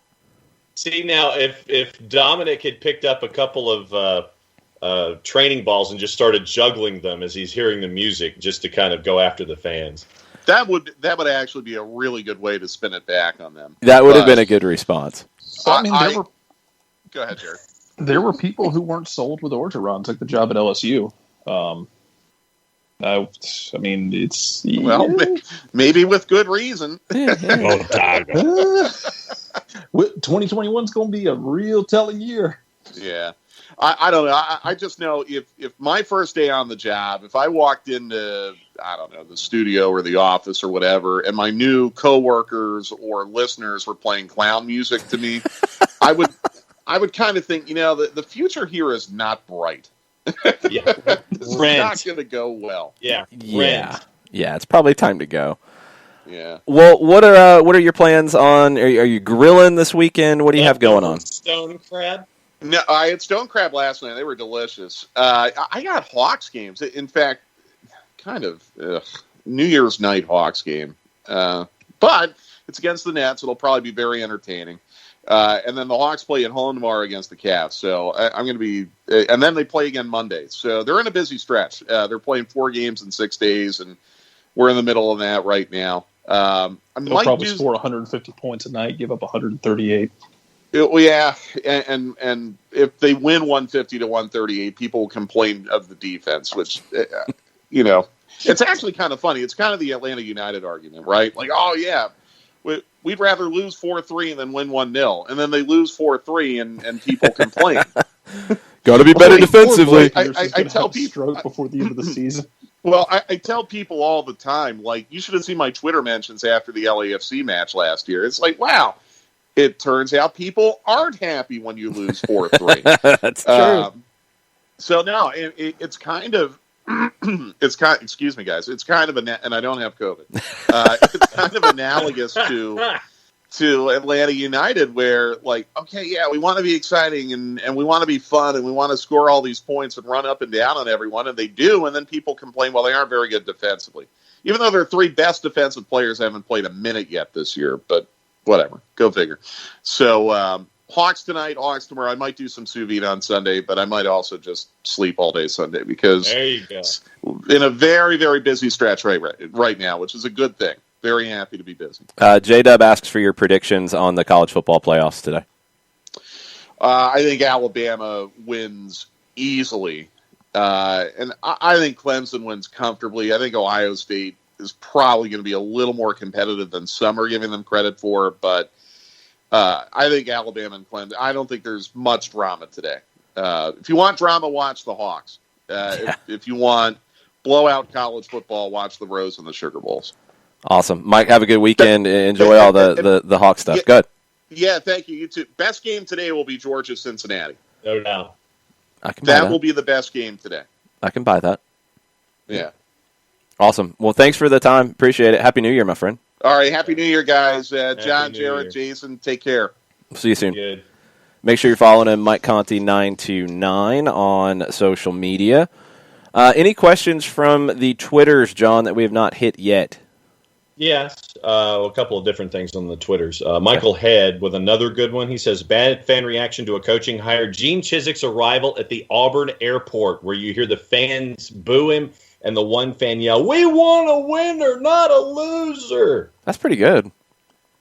Yeah, Did they send that fan to France? Probably.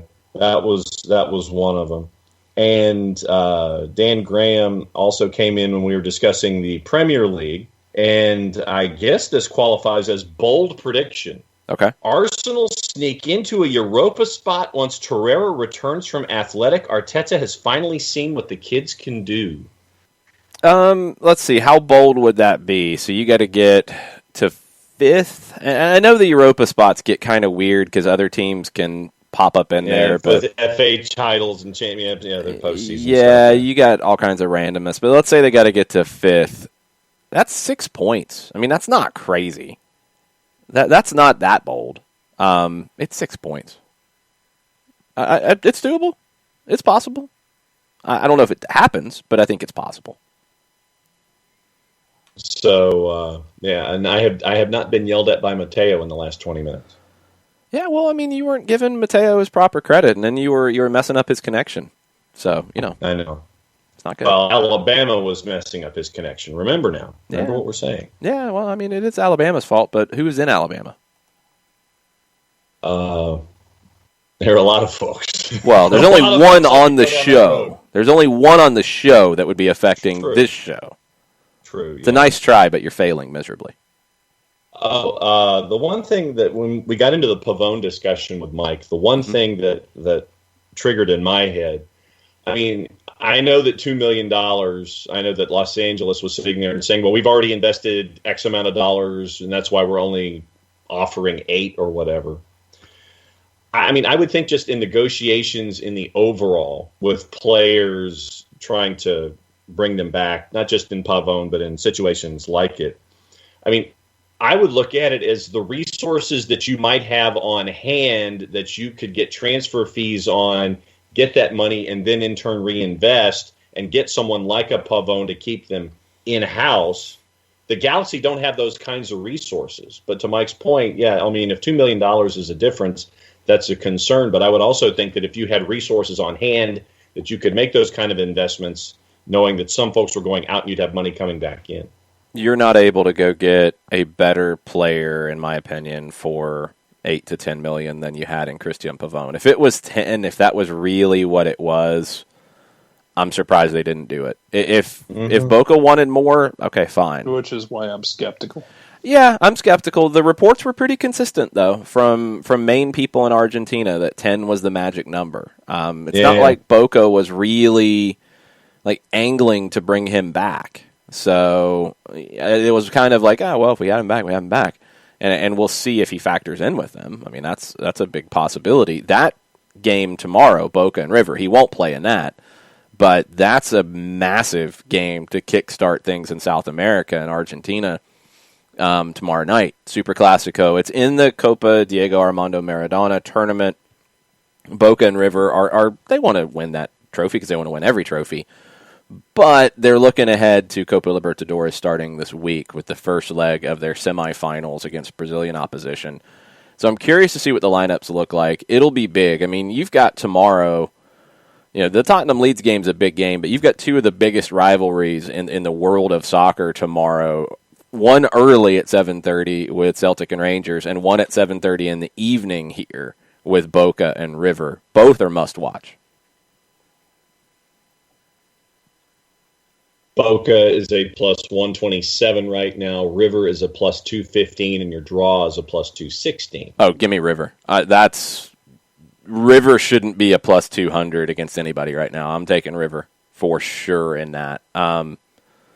It's at Boca, which is part of it, but it's not really at Boca because you don't have the fans there. So I'm taking River with that. We'll see if those numbers change going into tomorrow. Some rumors on the silly season front now that the window is officially open. You had mentioned Jack Grealish earlier, John. The Daily Mail had a report that Manchester United is interested in him, but they're talking summer. They're not going to do anything in January. A Spanish report has Daniel James leaving Manchester United this month to go to West Brom, potentially. We'll see about that one. A lot of people looking at Pochettino taking over in PSG and what that could mean short term with some players who have deals coming up. Angel Di Maria is one, for example. People are wondering if he's going to stay or go. But now people are looking at Hugo Lloris, who was Pochettino's captain at Tottenham, going to PSG in the summer. And reportedly, according to a three-letter outlet that is awful and we don't talk about, Tottenham's looking at potential replacements like Sam Johnstone from West Brom, 27-year-old English goalkeeper, and Dean Henderson from Manchester United, 23-year-old goalkeeper. Henderson would be there for a long time if you could get him, but you probably have to pay a nice chunk of change to get Dean Henderson on a full, even to get him on a loan, which I don't think they'd loan him to Tottenham, but to get him on a transfer, you'd have to pay a lot to pull that one off. One guy to keep an eye on, and reportedly he is in England talking to Everton at the moment, although he might talk to other clubs, is Sami Khedira. Juventus, Germany midfielder, 33. He's out of contract at the end of the season. He can sign a pre-contract to join somebody in the summer. I think Juve might let him walk just to get him off their books if he's if he signs somewhere. I think if they could get something out of it, great, but they might be happy just to let him go. Everton would be an interesting one. We talked about what these teams that are in the mix kind of need to do. A signing like that, a veteran who could come in and put them over the top, then maybe we're having a different conversation about an Everton if they add Sami Khedira. I don't know how much he's got left in the tank, but you get good 6 months out of him, and then maybe he's a bit part for another year.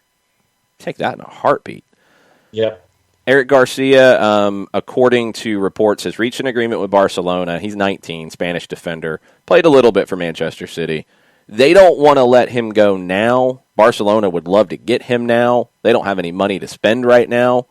So it's a mess. Manchester City says they don't want to let him go. So keep an eye on Garcia. That could kind of linger for the next few weeks. Chelsea, Milan, and Nice are all interested in a 20-year-old center back, Mohamed Simakan from Strasbourg. It looked like Milan was going to get him, but now Chelsea is in the mix. Really young, promising center back that a lot of people are high on, so keep an eye on that one.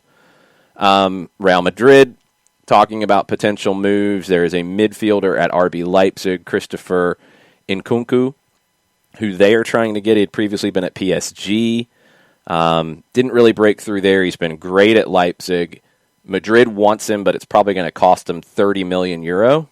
And the question is, would they do that now, or are they going to wait to see what other deals they could pull off? Because Mbappe still is reportedly in play for Real Madrid. Other big moves that could be in play. That's the big ones right now. I did see this morning that there is some talk about Chelsea being in the mix for Donnarumma from Milan. He's out of contract in the summer, which is really crazy that Milan hasn't been able to get a deal done. They just went and got Mendy. So what? Like, that one baffled me when I saw that pop up. I don't know how much there is to it, but keep an eye on that. There will be plenty more. This is day one of the window, and it goes through the end of the month. Okay. Adding to it, Joe Prince Wright out of NBC. A report from Bild in Germany that Manchester City will offer $120 million for Harry Kane this summer.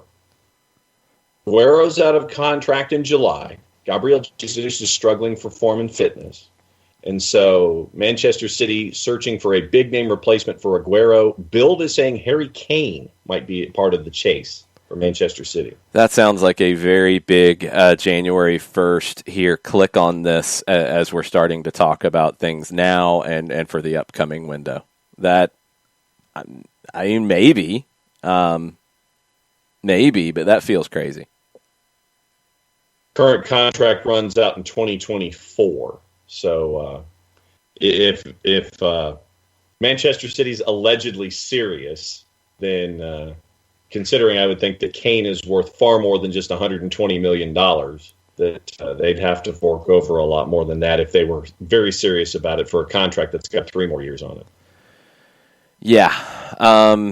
Doug McIntyre is reporting that Zach Steffen could start for Manchester City tomorrow against Chelsea. They confirmed multiple COVID cases. Bernd is asking if that was a Bild report or if it's being reported by somebody else. Joe Prince Wright is reporting out of NBC Sports Soccer. That is a report in Bild. Okay, so he's saying it was a Bild report. Okay, we'll try to get to the bottom of that here in a minute, Bernd. City have confirmed 5 players from their first team, COVID-19 positive, self-isolating for 10 days. Pep Guardiola confirmed 3 more players unavailable after Kyle Walker and Gabriel Jesus tested positive on Christmas Day. Among the positives, 2 players and 2 staff members. That's why the decision for the Everton game was postponed out of caution. The quote is 5 right now. 5 players are isolating for 10 days, and some of them, the first cases that were released, it was 4 people, 2 players, and 3 more the second time. I don't think the Premier League allow us to name the players, but you will know tomorrow. That's what Guardiola said. Reports are that Joao Cancelo and Ferran Torres have tested positive. Ederson, and this is why Steffen will play, Ederson on his Instagram account confirmed that he is currently self-isolating. So, Zach Steffen in a big game for Manchester City tomorrow against Chelsea. And you were talking earlier in hour number 1 about Liverpool and help at the back. Duncan Castles on his transfer window podcast was saying that there is the possibility of Liverpool lining up Dutch defender Sven Botman, 20 years old, star at Lille. They could help out with injuries. And so with Matip, Reece Williams, Nat Phillips, Fabinho as the 3 center back options, looking at possibly Lille's Sven Botman to help things out. Okay. I'm looking to see on that Harry Kane rumor, which I think is not accurate. They are linking, because the Daily Mail had it as well, they are linking to Christian Falk on Twitter, who is at CFB Bayern. He's the head of football at Bild. Our rumor of the week, Man City is planning a €100 million offer for Harry Kane in the summer. So he has went with that on his Twitter, so I guess that's where it's coming from. Okay. Don't know. Still feels like a hey, look at me kind of report. Yeah. Question I had for Jarrett, going back to the discussion about Old Firm and knowing that it's going to be a multi-screen experience tomorrow morning. I've watched it on television with full houses, and it's an amazing experience. But for someone who hasn't seen Old Firm before and will be diving in for the first time tomorrow morning, what should they expect on the field, even though there won't be as many fans, or I don't think there will be any fans there, right? No fans in attendance? No fans. No, I don't think there will be. Expect just in a normal season when both teams aren't neutered, you can expect tension, a lot of physicality. Every single stoppage in play, there's going to be talking. There's going to be jawing. There might be pushing and shoving if both teams show up and they're not neutered. Now, last time Celtic showed up, they were neutered, so that was really a bad look for everyone involved, for them. But you in a perfect world, you expect the aggression that a couple of years ago you got when Joey Barton was playing at Rangers for like half a year, and he and Scott Brown just about killed each other. Like, they had a drop ball in the middle of the game, and I thought there would be broken legs. Yeah, that was ridiculous. Without the fans, it does kind of take away the, oh my, this is a terrifying potential murder. But it's also not in the same realm of, say, Boca River.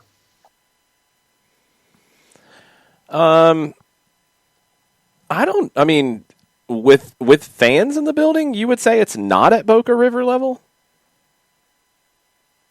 No. Man, I would.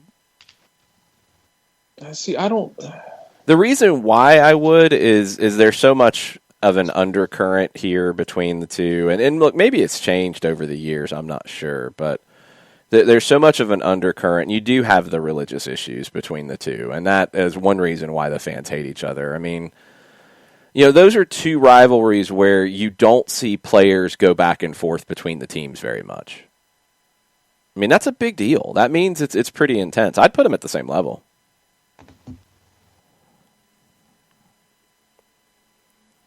Yeah, that's fair. It's, I guess the way I put it is, you haven't had to move an Old Firm match to another continent. Sure. So, yeah, I mean, sure. That's a little. It does carry the religious side of it does carry a lot of weight, and it makes things very interesting and unique. It's a really unique thing with for me when I watch it, because there's hatred there between them, and it's a matter of quantity of hatred. Whereas like Rangers and Aberdeen has like a special concentrated blend of hatred that is a different one that's absolutely worth watching as well. And I think that's one that gets slept on, is Rangers and Aberdeen. Yeah, I mean, there's a lot of those kinds of like maybe slightly under the radar rivalries. I mean, you've got those in every country, whether it's the second rivalry in that country. I mean, you've got things, and Gustavo made a point, a conversation from the Twitch pitch about managers going back and forth between rivals from Burned. There's only been a few. Like, there's only one that Gustavo mentions, and I don't know of any others who have managed both Boca and River, and it was Alfredo Di Stefano, who is, a lot of old-timers would tell you that he's the greatest player of all time from Argentina. I mean, this is another era, and he went to Real Madrid and was a legend there, but he could navigate something like that. There's not really your average manager who could do that.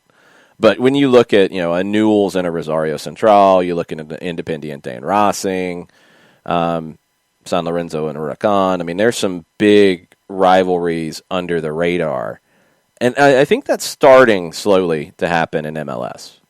And it's a huge element. It's something that we need more of.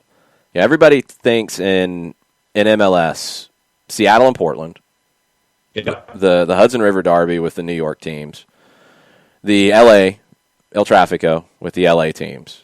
I mean, Atlanta, Orlando has been in that mix. I think it'll be in that mix even more now that Orlando is good. But then you have the slightly under the radar. Toronto, Montreal is another great one. But then you have like Atlanta and Red Bulls, which is a big match and an important one. I think Atlanta, Miami will be that. We'll see about Atlanta, Charlotte, Atlanta, Nashville, and where those fall into it. Nashville, Cincinnati, I think, will be a really good rivalry. Maybe even potentially better than Columbus and Cincinnati. Those rivalries are key, and a lot of them happen over time and organically, and that's the point. Sometimes those end up being the ones that maybe have a little more hatred.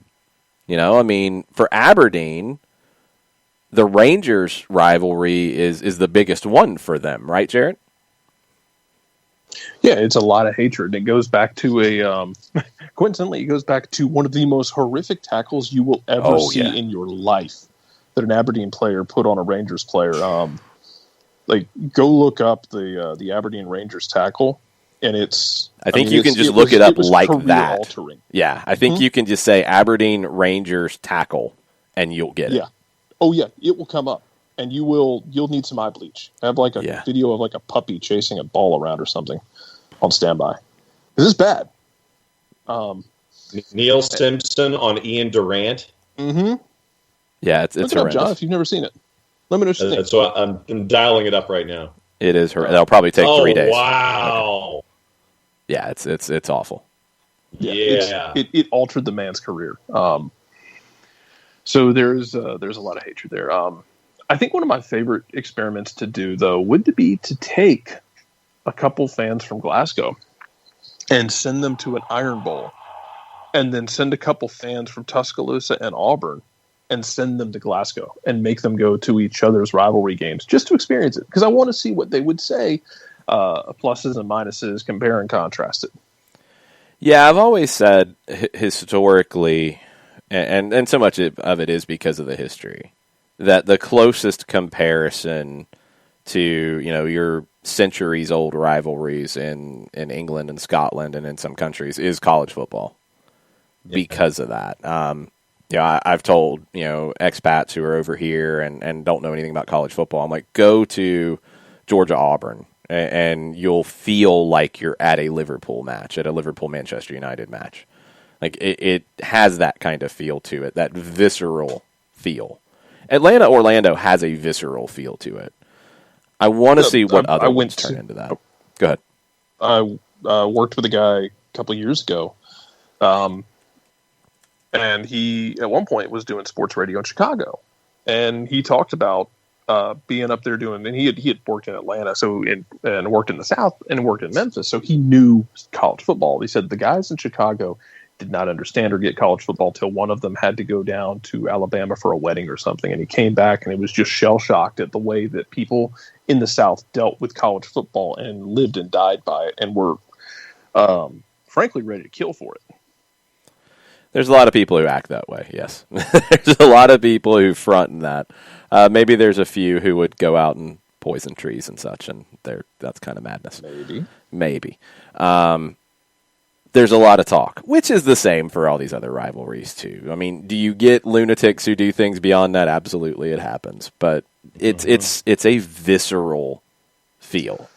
Yeah, and don't get me wrong in the sense I'm not trying to downplay the Old Firm. I'm also kind of, I think, pessimistic right now because of the way Celtic has been playing, that I worry that they're not going to bring that same fire you're used to seeing from it, because last time, frankly, they didn't. There's a question from Abby, and you guys have to answer this because I'm probably biased. I said Georgia-Auburn. That was the one I pulled out of Georgia's 27 different rivalries, it feels like. Abby said, isn't Georgia-Florida worse? And I don't think it is in terms of hatred. I think Georgia-Auburn is more hatred. Because there's a Burn the Bulldogs parade, yeah. See, I personally hate Tennessee. And I know we've got some Tennessee fans out there. Chris Ashley, I'm pointing at you. I hate Tennessee. It's a different animal in 2020 than it was when you were. It's completely different. Yes. It's because of my era in Athens where we just couldn't beat Tennessee. And probably what really sealed it up for me was Georgia-Florida did not have to be moved to a neutral site, Abby. That's not true. That was moved there because of money. Bingo. All about the Benjamins. And I think they party together more. Like, they don't like each other, but it's different. Georgia-Auburn's hatred. Yeah. For me, it's Georgia-Tennessee because, and it sealed it when we went to Baton Rouge the week before a Georgia-Tennessee game, just expecting a fun weekend, and Georgia goes down and beats LSU in Baton Rouge. Quincy Carter has the game of his life. Georgia comes back to Athens the next week. Game day's rolling in. Georgia's like number 2 or 3 in the country, and they lay an egg against a average Tennessee team, and that was 9 or 10 times that Tennessee beat Georgia. And I hate Tennessee so much. Yeah. I hate that shade of orange. I hate that stupid T.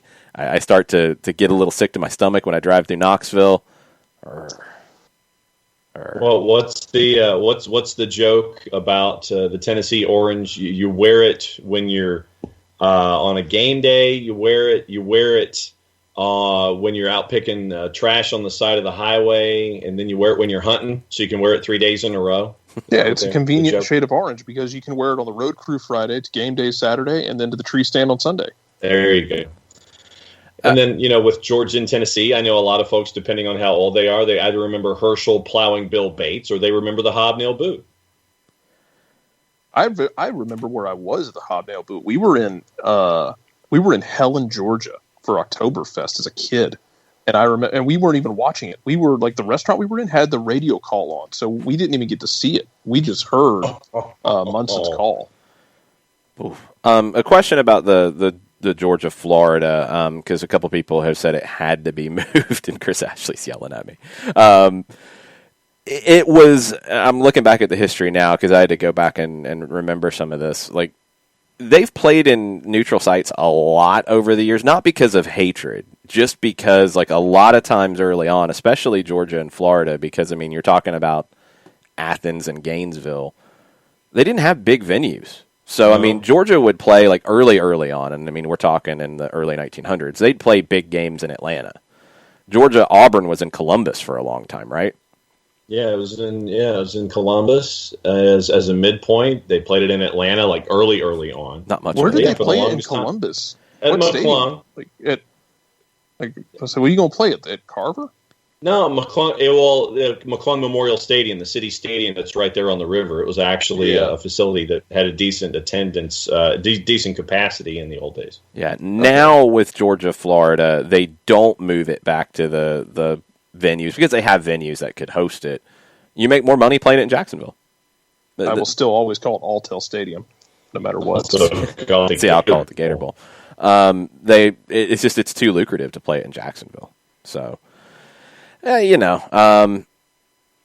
Weaver says, I've only been to 2 UGA games, and Tennessee was one of them, and Lord, I was sick of Rocky Top and that orange by halftime. That is incredibly accurate. I think what started my Tennessee hate was actually when I lived in Lexington, Kentucky, and we got season tickets to Kentucky football games for like $50, and they gave us like gift certificates for a year at some local restaurant. I mean, they were giving tickets away. I'm exaggerating a little bit. But we got them for the Georgia game every 2 years because we got them right next to the visiting section. So Kentucky, Tennessee's coming up, and Kentucky football is terrible. And yes. I think Tennessee scored 70 that day. And they played Rocky Top nonstop. Like, I don't think they took breaks. They just played it for 3 hours straight. And I wanted to fight people. Like, I wanted to fight. I was so angry. It was horrible. So I played in the orchestra in high school, in middle school, and in high school our orchestra conductor was a UT grad, and she actually made us learn how to play Rocky Top. No, that's rude. That's child abuse. Well, and that's just as and that's along those same lines with USC playing a Fight On every 3 yard student body left, and you always hear that same tune. Dun, dun, dun, dun, dun, dun, dun, dun, dun, dun, dun. Hey, you gained 2 yards. Dun, dun, dun, dun, dun, dun, dun, dun, dun, dun. Yeah, good for you.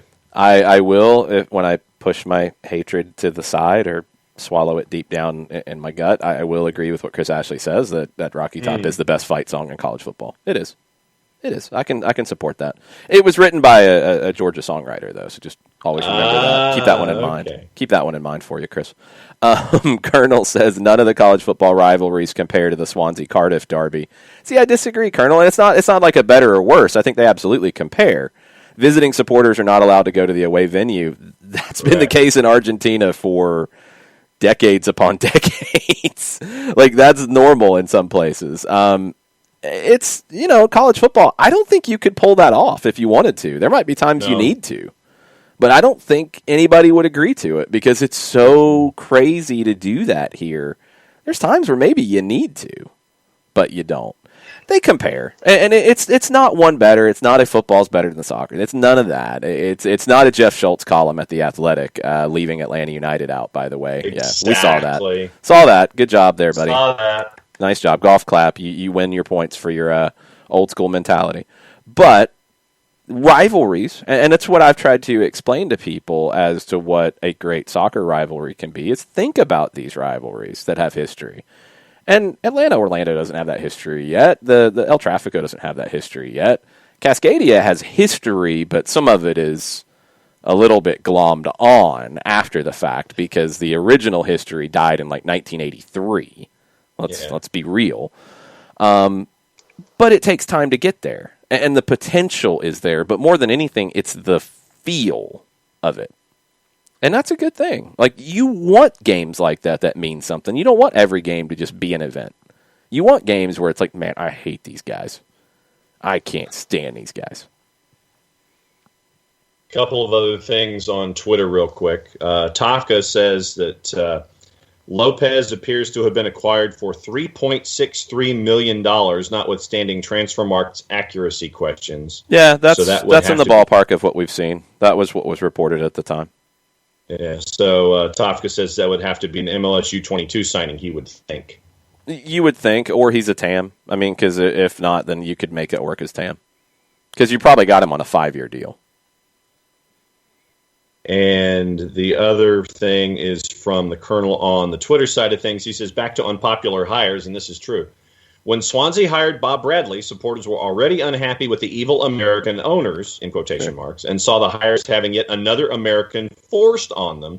Welsh xenophobia kicked in big time, and Brad Bobley ensued. #Yanks out. They didn't go play Born in the USA or the Rocky theme or anything like that outside of his first training session, though.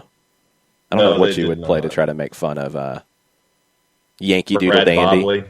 Yeah. I think Yankee Doodle Dandy is what you would play to try to mock him. They didn't do that. But yeah, I agree. There were people who were already against him before he even started. That's what made it easier for them to pull the plug so fast. Yeah. We're caught up on Twitter, sir. And we're caught up for 2021 so far. We only have 364 days to go. God. I know. It'll get better at some point, I promise. It will be better at some point.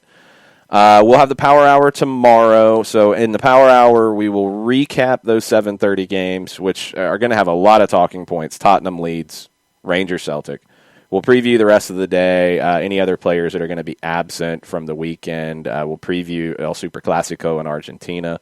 We'll dig deeper into all of that, and along with all of the rumors that'll be popping off all day long now that the transfer window is open. Thanks to everybody for hanging out this morning. Thanks to everybody for donating to Soccer in the Streets yesterday. $1,950 to Soccer in the Streets. Thanks to you guys.